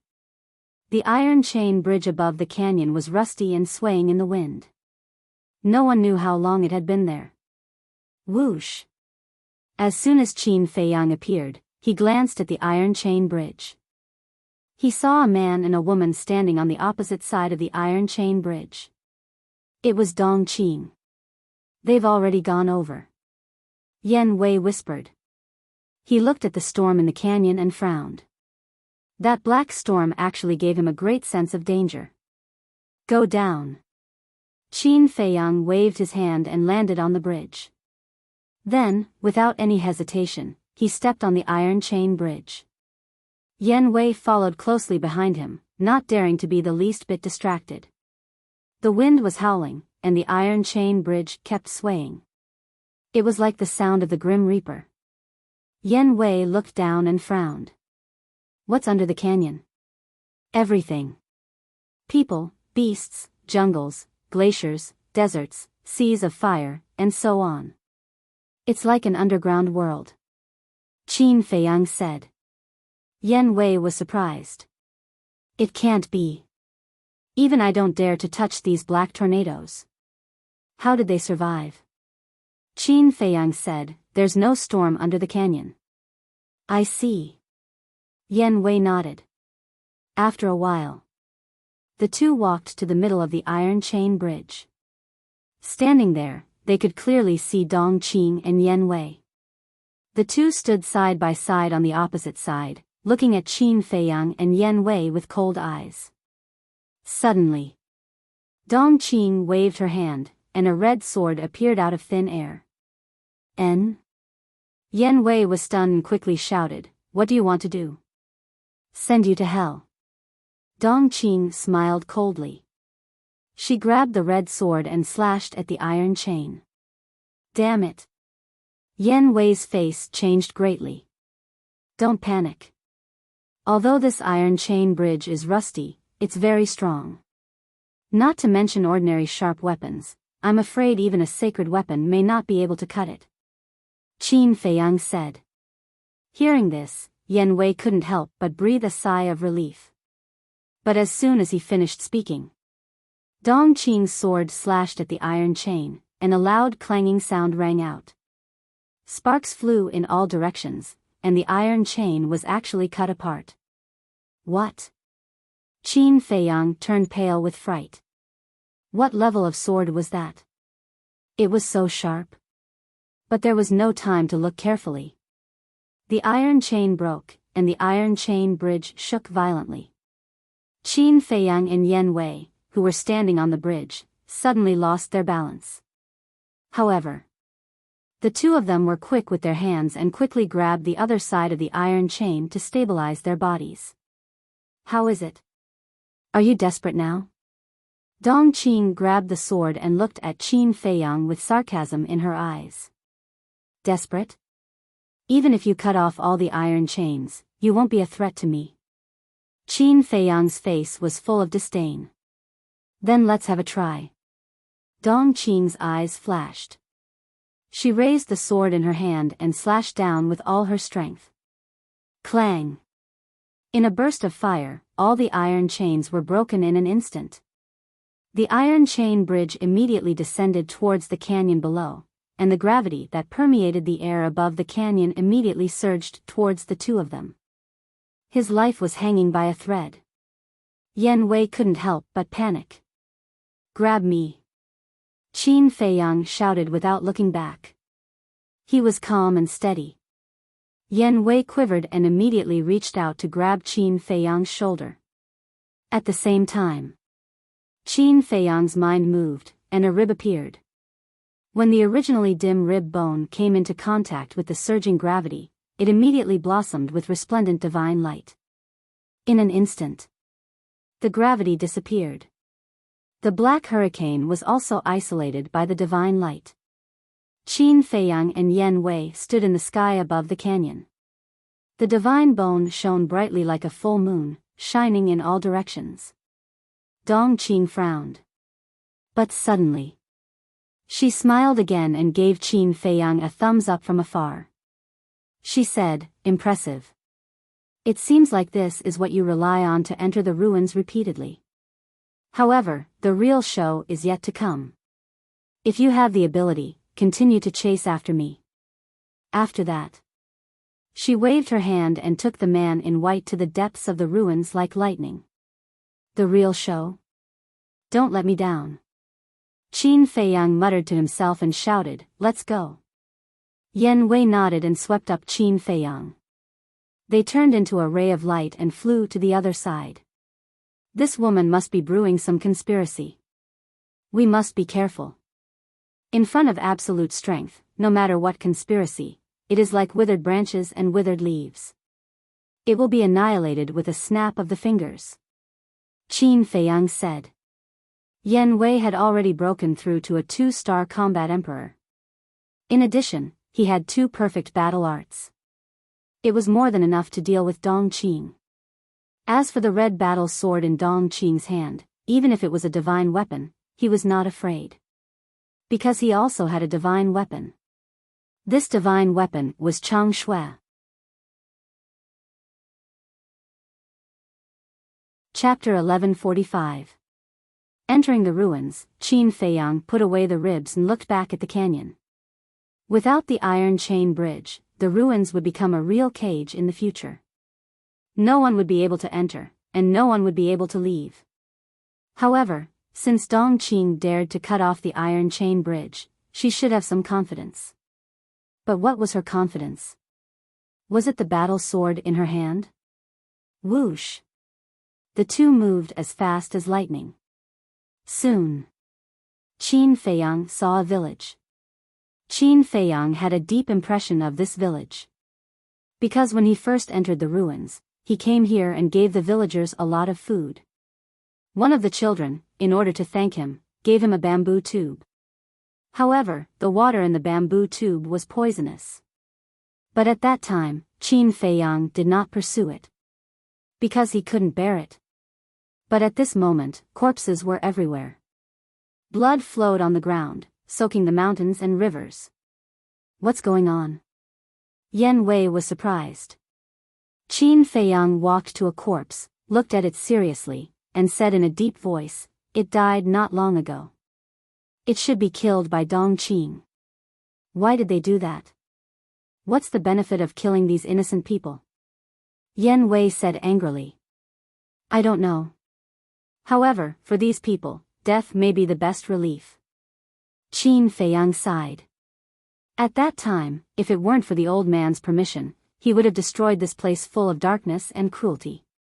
Yan Wei glanced at the desolate land and fell silent. Indeed, it was better to die than to live in such a place. "Let's go," Qin Feiyang said. Yan Wei calmed down, looked ahead and frowned. "They have disappeared. How can we catch up?" Qin Feiyang waved his hand and called out, "Wolf King, lead the way." Wolf King sniffed hard and said, "Straight ahead." Yan Wei immediately rushed forward with a man and a wolf. "Stop." But not long after, Wolf King suddenly shouted again. What happened? Yan Wei stopped in the void of space and looked at it suspiciously. Wolf King said, "Something's wrong. There's the smell of blood in the air on both the left and right." "It can't be." Qin Feiyang and Yan Wei looked at each other in bewilderment. "Absolutely," Wolf King said with certainty. Yan Wei asked, "Did they split up?" "Something's wrong. Their scent is indeed heading straight ahead," Wolf King said. Yan Wei said, "If they went straight ahead, then where did the bloody smell on the left and right come from?"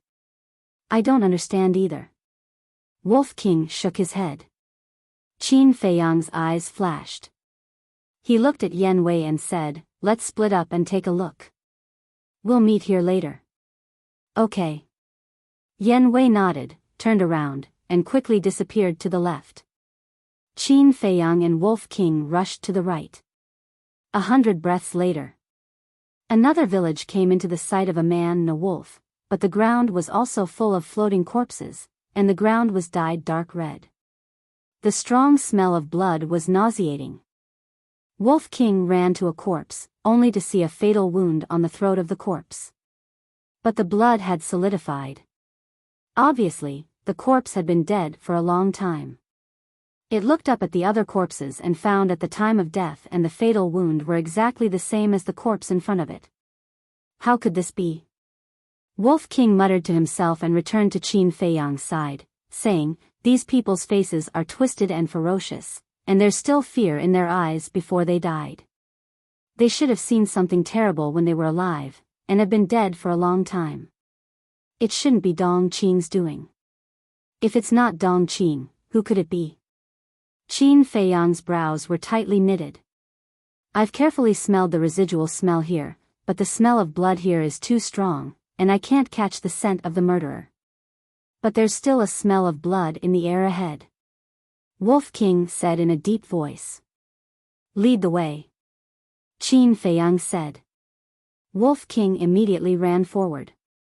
After a while, they saw another village, with hundreds of corpses lying on the ground. There was a fatal wound on the throat, and the blood had solidified and seeped into the ground. Qin Feiyang clenched his hands, turned to look at Wolf King, and asked, "Still can't catch the scent of the murderer?" Wolf King shook his head. Qin Feiyang's eyes flashed with killing intent, and with a wave of his hand, the ground was suddenly torn apart, and the whole village was buried under the ground. Then he said, "Let's go and meet up with Yan Wei." After a while, Qin Feiyang and Yan Wei met up. Qin Feiyang asked, "How's the situation?" "I found a total of 6 villages, but all the people in the villages are dead, and no one is alive. I suspect that the people here should have been killed," Yan Wei said. The Wolf King asked, "Then do they all have a fatal wound on their throats?" "That's right. According to my observation, they all died from blood loss." Yan Wei nodded. Wolf King said, "How long have they been dead?" Yan Wei thought for a moment and said, "The blood has solidified, it should be 2 or 3 days ago." Wolf King said, "We saw the same situation as you." "Damn bastard, who is so cruel?" Yan Wei was furious. Generally speaking, people with the cultivation of him and Qin Feiyang, even if all the people in the ruins were killed, they would not blink an eye. It was not that they were indifferent, but that they had long been used to it. Moreover, their hands were stained with blood, so they were not qualified to scold others. But the people here were all bleeding to death because their throats were cut. This was obviously intentional. For an ordinary person, death was not terrible. After all, they only had a short lifespan of a few decades. But such a way of dying was torture. If this person is not crazy, then there must be some purpose. Qin Feiyang's eyes flickered. Yan Wei said with hatred, "What purpose can there be? He must have gone crazy." Qin Feiyang said, "We can't judge too early. Let's continue to track." Yan Wei nodded, and led Wolf King and Qin Feiyang, turned into a stream of light, and exposed themselves in front. On the way, they did not encounter many villages, but without exception, all of them had suffered misfortune. Along the way, they did not find a single survivor. Time passed breath by breath. Half an hour later, a dilapidated ancient city in the distance entered the sight of 2 people and 1 wolf. On the city gate, there were 3 ancient words engraved.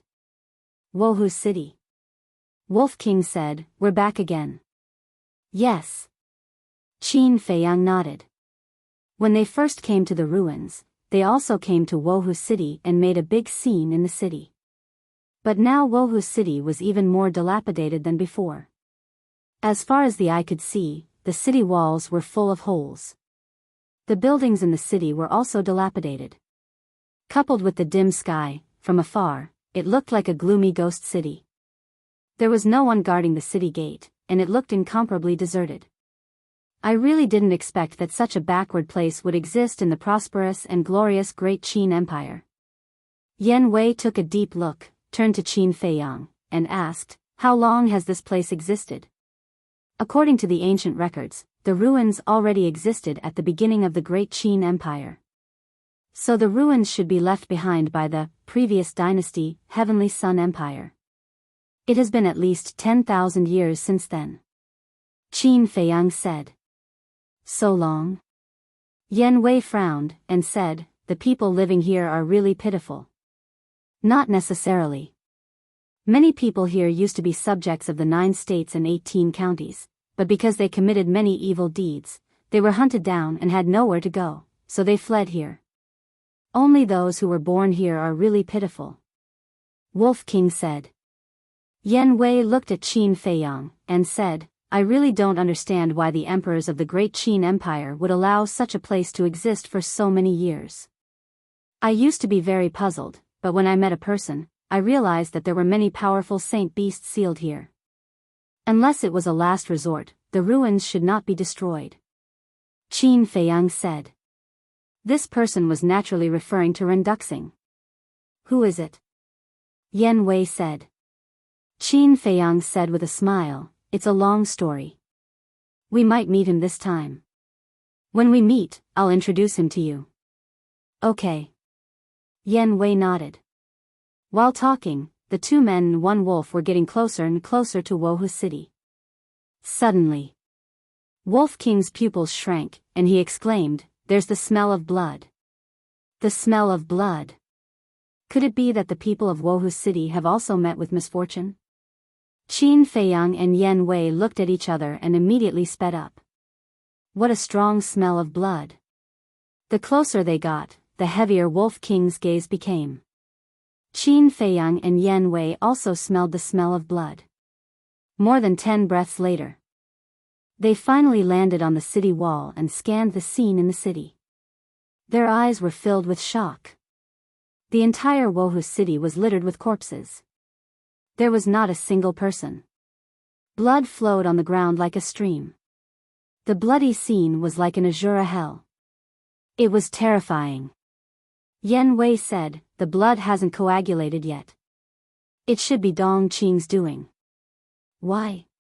Why would she do that? Qin Feiyang clenched his hands tightly together.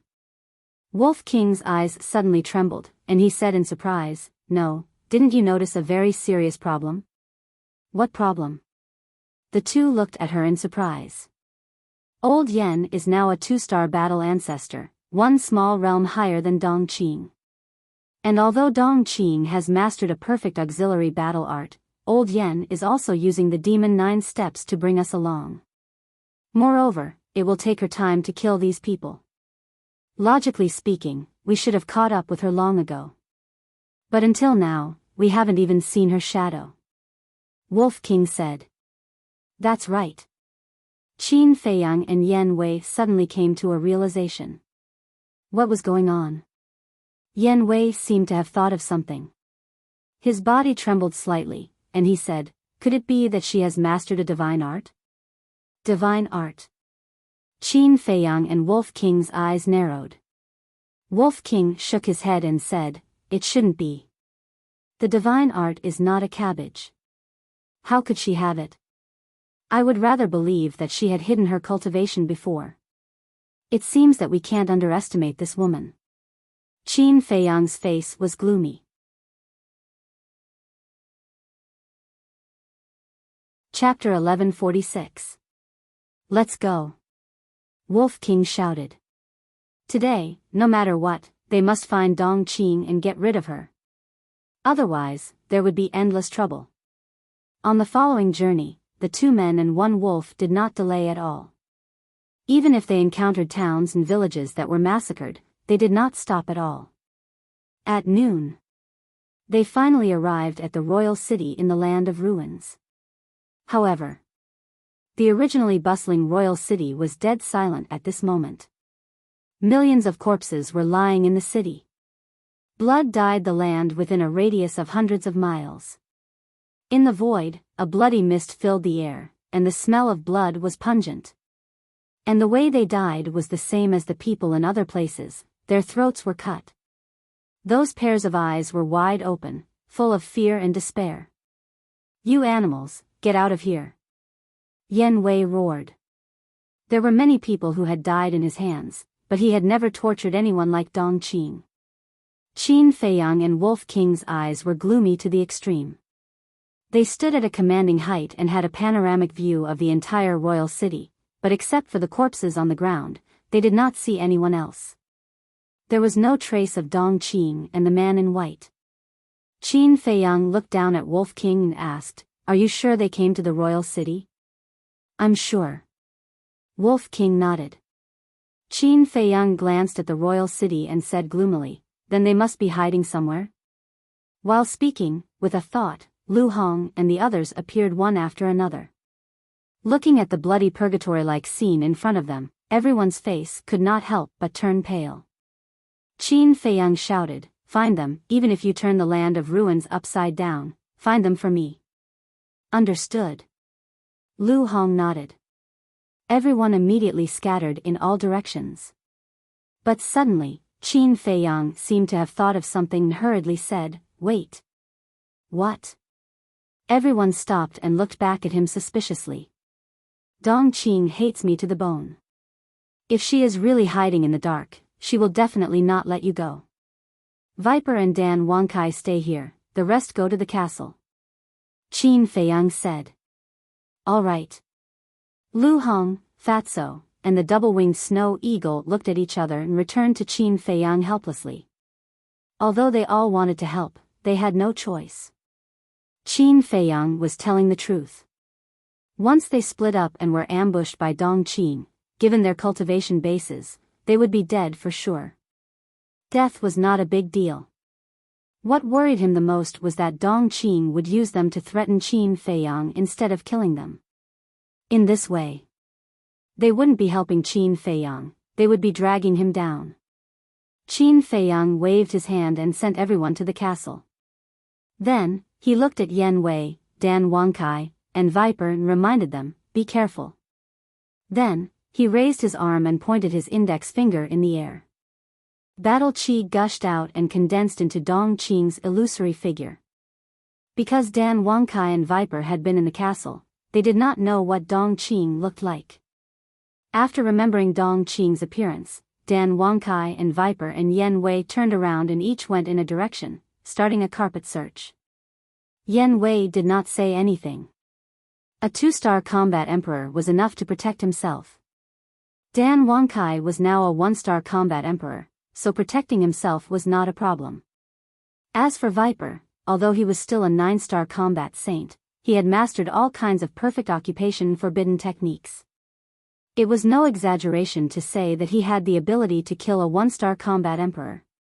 So, even if Dong Qin hit her cultivation base or mastered a divine art, it would not be a problem to delay for a while. Qin Feiyang lowered his head and looked at Wolf King, frowning. Can you smell them now? There is no other way. Wolf King shook his head.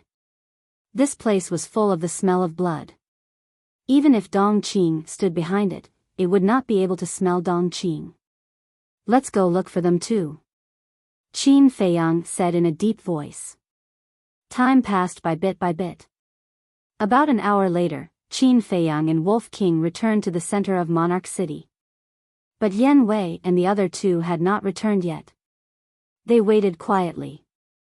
Another hour passed. Whoosh! Accompanied by the sound of something breaking through the air, the three of them returned one after another.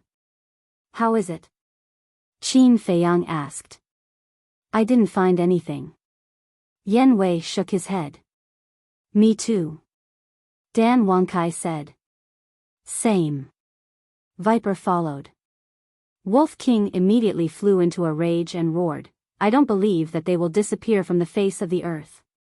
Qin Feiyang glanced at it, lowered his head and fell into deep thought. Suddenly, his face was full of surprise as he looked at Wolf King and said, Did they go to the canyon below? Wolf King said, There are storms all around the canyon, how did they go down? Qin Feiyang thought, since Dong Qin dared to cut off the iron chain bridge, it means that she must have something to rely on. Suddenly, a firm light flashed in his eyes, and he said, Let's go to the canyon to take a look. Feiyang?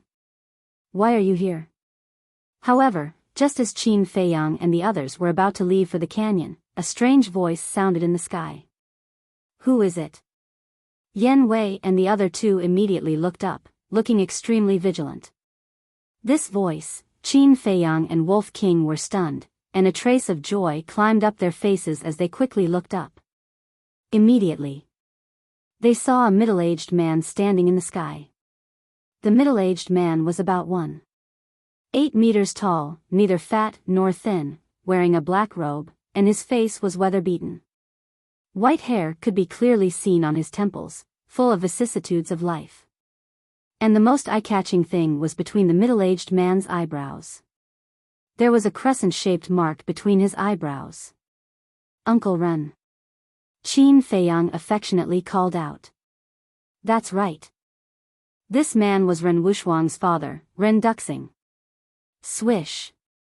Ren Duxing glanced at Yen Wei and the other two, and with a flash, landed in front of Qin Feiyang and Wolf King, and said with a smile, Long time no see. Wolf King laughed, It has been a long time, how is it? Did you miss us? Of course. Ren Duxing rubbed Wolf King's head lovingly. Young master, he is? At this time, Viper and the other two walked over and looked at Ren Duxing suspiciously. Young master? Hearing how Viper addressed Qin Feiyang, Ren Duxing was also quite surprised. Qin Feiyang waved at Viper and the other two and smiled. Come, let me introduce you. This is Ren Duxing, a very amazing person. Viper and the other two were stunned, and the curiosity in their eyes was even stronger. They all knew what kind of person Qin Feiyang was. Ordinary people could not enter his eyes at all. However, at this moment, he actually said that the person in front of them was a very amazing person, and his words were full of respect, which was a bit unbelievable. At the same time, hearing Qin Feiyang's introduction, Ren Duxing smiled helplessly, looked at Qin Feiyang and shook his head. What amazing person, it's not as exaggerated as you said. Exaggerated? I have never admired anyone in my life, except for Uncle Ren. Qin Feiyang said.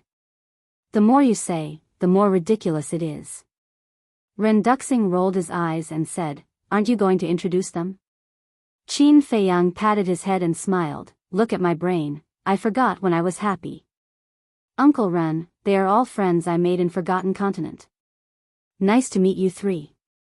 Ren Duxing cupped his hands and smiled. Nice to meet you. Viper and the other two also cupped their hands and returned the greeting with smiles on their faces. However, what made them so happy was not because they got to know Ren Duxing. It was because when Qin Feiyang introduced them to Ren Duxing, he called them friends. Although it was just a title, they felt very comfortable in their hearts. Because this meant that Qin Feiyang did not treat them as subordinates.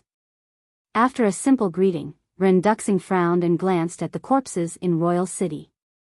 He looked at Qin Feiyang and said, Feiyang, Uncle Ren knows that you have long had the idea of destroying the ruins, but isn't it too cruel for you to do this? Qin Feiyang and the others were stunned. Wait. You don't think that we killed these people, do you? Wolf King said. Who else here besides you? Ren Duxing asked. Faced with Ren Duxing's question, Wolf King was speechless for a moment. Because if it was him, he would also have the same suspicion. After all, they were the only ones here. Qin Feiyang sighed, Uncle Ren, these people were not killed by us. No? Ren Duxing frowned and said, then who was it? Dong Qin. Qin Feiyang said.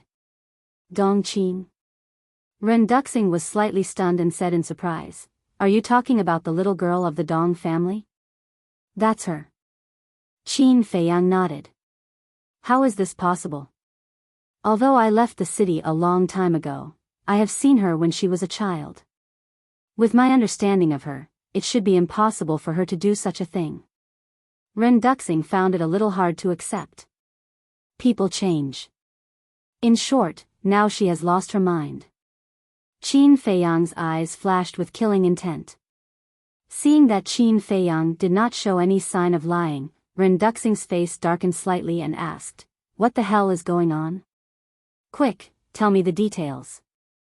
Qin Feiyang nodded.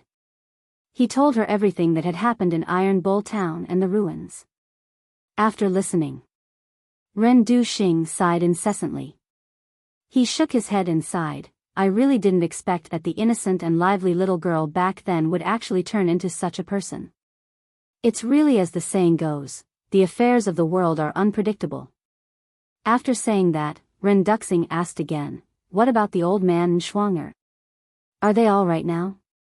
Qin Feiyang hesitated and said, the old man also went to the imperial capital. Everything is fine for now. For now? Ren Duxing was stunned. He frowned and asked, did something happen? Qin Feiyang lowered his head and hesitated. Ren Duxing said with a smile, you don't have to worry about anything, tell me the truth. All right. Actually, I am the son of the current emperor. Because of me, the old man and my sister were somewhat implicated, but it has been solved now. Qin Feiyang said truthfully, his face full of self-blame. The son of the current emperor? Ren Duxing looked at Qin Feiyang with a dumbfounded expression. And Qin Feiyang nodded, then smiled bitterly and said, but for some reason, not only have I broken away from the relationship of father and son, but also to the point where you die and I die. In short, since I entered the imperial capital, a lot of things have happened, and I can't finish it in a short time. Ren Duxing patted him on the shoulder and said with a smile, although I don't know what you have experienced all these years, I firmly believe that there is no obstacle in this world that cannot be overcome. I believe it too.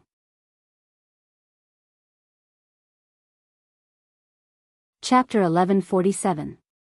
Ren Duxing smiled and said, so this time you entered the ruins mainly to chase after Dong Qing and the person who impersonated you? Yes. Qin Feiyang nodded and asked suspiciously, why did Uncle Ren come to Tortoise City? I also smelled the blood, so I came up to have a look. But I didn't expect that such a cruel thing would happen. Ren Duxing said. He hated evil as if it were his enemy. Yen Wei said, it's the first time I've seen such a cruel person in my life. But I don't know where they are hiding now. Qin Feiyang suddenly thought of something. He looked at Ren Duxing and asked, Uncle Ren, have you been in the canyon below all the time? Yes. Ren Duxing nodded. Qin Feiyang said, then did you see them enter the canyon? No. Ren Duxing shook his head and said, but with the source of power, should be able to sense their aura. You can sense it? Qin Feiyang and the others were stunned and then overjoyed. Wait a moment. Ren Duxing said and closed his eyes. Qin Feiyang and the others could clearly sense that an obscure force, with Ren Duxing as the center, was spreading in all directions. Time passed breath by breath. About 100 breaths. Ren Duxing opened his eyes and there was a trace of confusion between his eyebrows. What's wrong? Qin Feiyang asked. Ren Duxing said, I did sense two strange auras in the canyon below, but, speaking of this. Ren Duxing frowned. But what? They looked at him in surprise. Ren Duxing said, it seems that something is blocking my search and I can't sense their location. This, Qin Feiyang and the others looked at each other. Wolf King suddenly said, is it because of Dong Qing's sword? It's possible. That sword can even cut through the iron chain bridge. It's definitely not an ordinary sword. Qin Feiyang said in a deep voice. This was even more troublesome. He had been to the canyon below with Lu Xingchen before, so he knew how big it was. If he couldn't pinpoint Dong Qing's current location, then finding them would be like looking for a needle in a haystack. Qin Feiyang pondered for a moment, then looked at Ren Duxing and said, Uncle Ren, take us to the canyon. No. Ren Duxing shook his head. Why? Qin Feiyang frowned. Ren Duxing said, do you still remember that I told you before that the 4 great sacred beasts are sealed below? Yes. Qin Feiyang nodded and said, I was the one who released the sacred monkey. What I want to talk about is the sacred monkey. In the past, when it was first released, it was only a battle saint, but now, it's already a battle emperor. Ren Duxing said. So fast? Qin Feiyang was surprised. Not fast at all. That's because it was originally a demigod vicious beast. It was only because it had sealed itself all these years that its cultivation fell to battle saint. And for an existence like it that sealed itself, when it breaks out, it doesn't need to start from scratch. As long as it absorbs enough essence, its cultivation will advance by leaps and bounds. Ren Duxing said. A demigod beast, Qin Feiyang and the others were dumbfounded. This was too shocking. Ren Duxing said, the 4 great sacred beasts of the Grand Canyon used to be Mu Tianyang's 4 great sacred beasts. Each of them has unparalleled combat strength, and they're not something you can deal with now. Qin Feiyang asked, what about the other 3 great sacred beasts? Ren Duxing said, the other 3 great sacred beasts are the sacred python, sacred eagle, and sacred lion. They're still sealed. Qin Feiyang said, in other words, they're only battle saints now. Yes. Ren Duxing nodded. Qin Feiyang said, then let's do it this way. Before they wake up, let's get rid of them first. That's what I think too. There's also that sacred monkey. If we don't think of a way to get rid of it now, we'll have no chance when its cultivation gets stronger. Wolf King said. Ren Duxing was stunned and said in surprise, "Are you confident in getting rid of the sacred monkey?" Qin Feiyang asked, "What's the sacred monkey's cultivation level now?" Ren Duxing shook his head and said, "I'm not sure. In short, it's very strong." Qin Feiyang pondered for a moment, and sneered, "Although it's no longer the sacred monkey of the past, I'm no longer the Qin Feiyang of the past. As long as its cultivation hasn't recovered to its peak state, I'm confident in getting rid of it." "That's good. These 4 great sacred beasts have always been a big problem for me. In the past, I've thought of getting rid of them while they're sealing themselves, but those 4 great sacred beast emperors are protecting them at all times with countless fierce beasts. Although my strength is getting stronger day by day, they're also getting stronger. I can't find a chance at all. In the end, it's still because my cultivation is too weak and too incompetent. If it weren't for the fact that I've obtained Mu Tianyang's inheritance, I'm afraid I would have died in their hands." Ren Duxing sighed. Qin Feiyang secretly let out a long sigh. Frankly speaking, Ren Duxing suffered more than anyone else in the world, but he was also more noble than anyone else. In order to protect the thousands of creatures in the spiritual state, he had been guarding this place. He couldn't even visit his biological daughter and father. Who could compare to this kind of responsibility and breadth of mind? The Wolf King asked, "After we eliminate the 4 great sacred beasts, will you be able to leave the ruins?" "Yes. After eliminating them, I can destroy the source of power and leave this place. But not only do we have to eliminate the 4 great sacred beasts, but we also have to kill the 4 great sacred beasts guarding them and the other fierce beasts in the Grand Canyon," Ren Duxing said. Qin Feiyang nodded.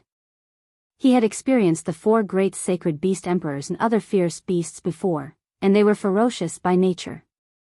If they were allowed to escape, the spiritual state would definitely be plunged into misery and suffering. No. Not only the spiritual state, but the 18 counties in the 9 states would probably face a life-and-death catastrophe. This is no small matter. Are you really confident? Ren Duxing asked again. Qin Feiyang nodded heavily. Ren Duxing gritted his teeth and said, "Okay, I'll take you to the Grand Canyon now, but don't alert the sacred monkey first. Let's get rid of the sacred eagle and the others without anyone knowing." "No problem." Qin Feiyang smiled and turned to Wolf King and Viper, saying, "You guys go to the castle first and be prepared for battle at any time." "Understood." The 2 men and 1 wolf nodded. Qin Feiyang waved his hand and sent the 2 men and 1 wolf to the castle. Then, he looked at Ren Duxing and said, "We can move now." Ren Duxing took a deep breath, and a cold light flashed in his eyes as he said, "Let's go to the sacred lion's nest first." With a wave of his sleeve, he swept up Qin Feiyang and Yan Wei and rushed towards the Grand Canyon. Suddenly, Qin Feiyang said, "Uncle Ren, there's a question that I can't figure out. Since the sacred monkey has already broken out of the seal, why didn't it help the other 3 sacred beasts break out of the seal?" Ren Duxing shook his head, "I'm not sure either, maybe it's not the right time."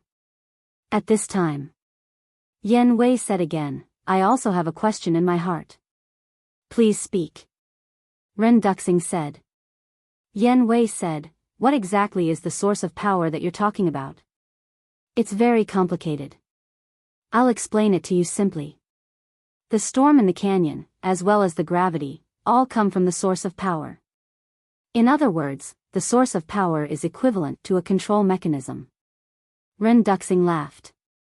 Yan Wei said, "So you're saying that if you control the source of power, you can control those storms and gravity?" "Yes." Ren Duxing nodded. "That's strange." Yan Wei frowned. "What's strange?" Ren Duxing did not understand. Qin Feiyang also looked at him suspiciously. "Since you can control those storms and gravity, why don't you just use those storms and gravity to kill them?"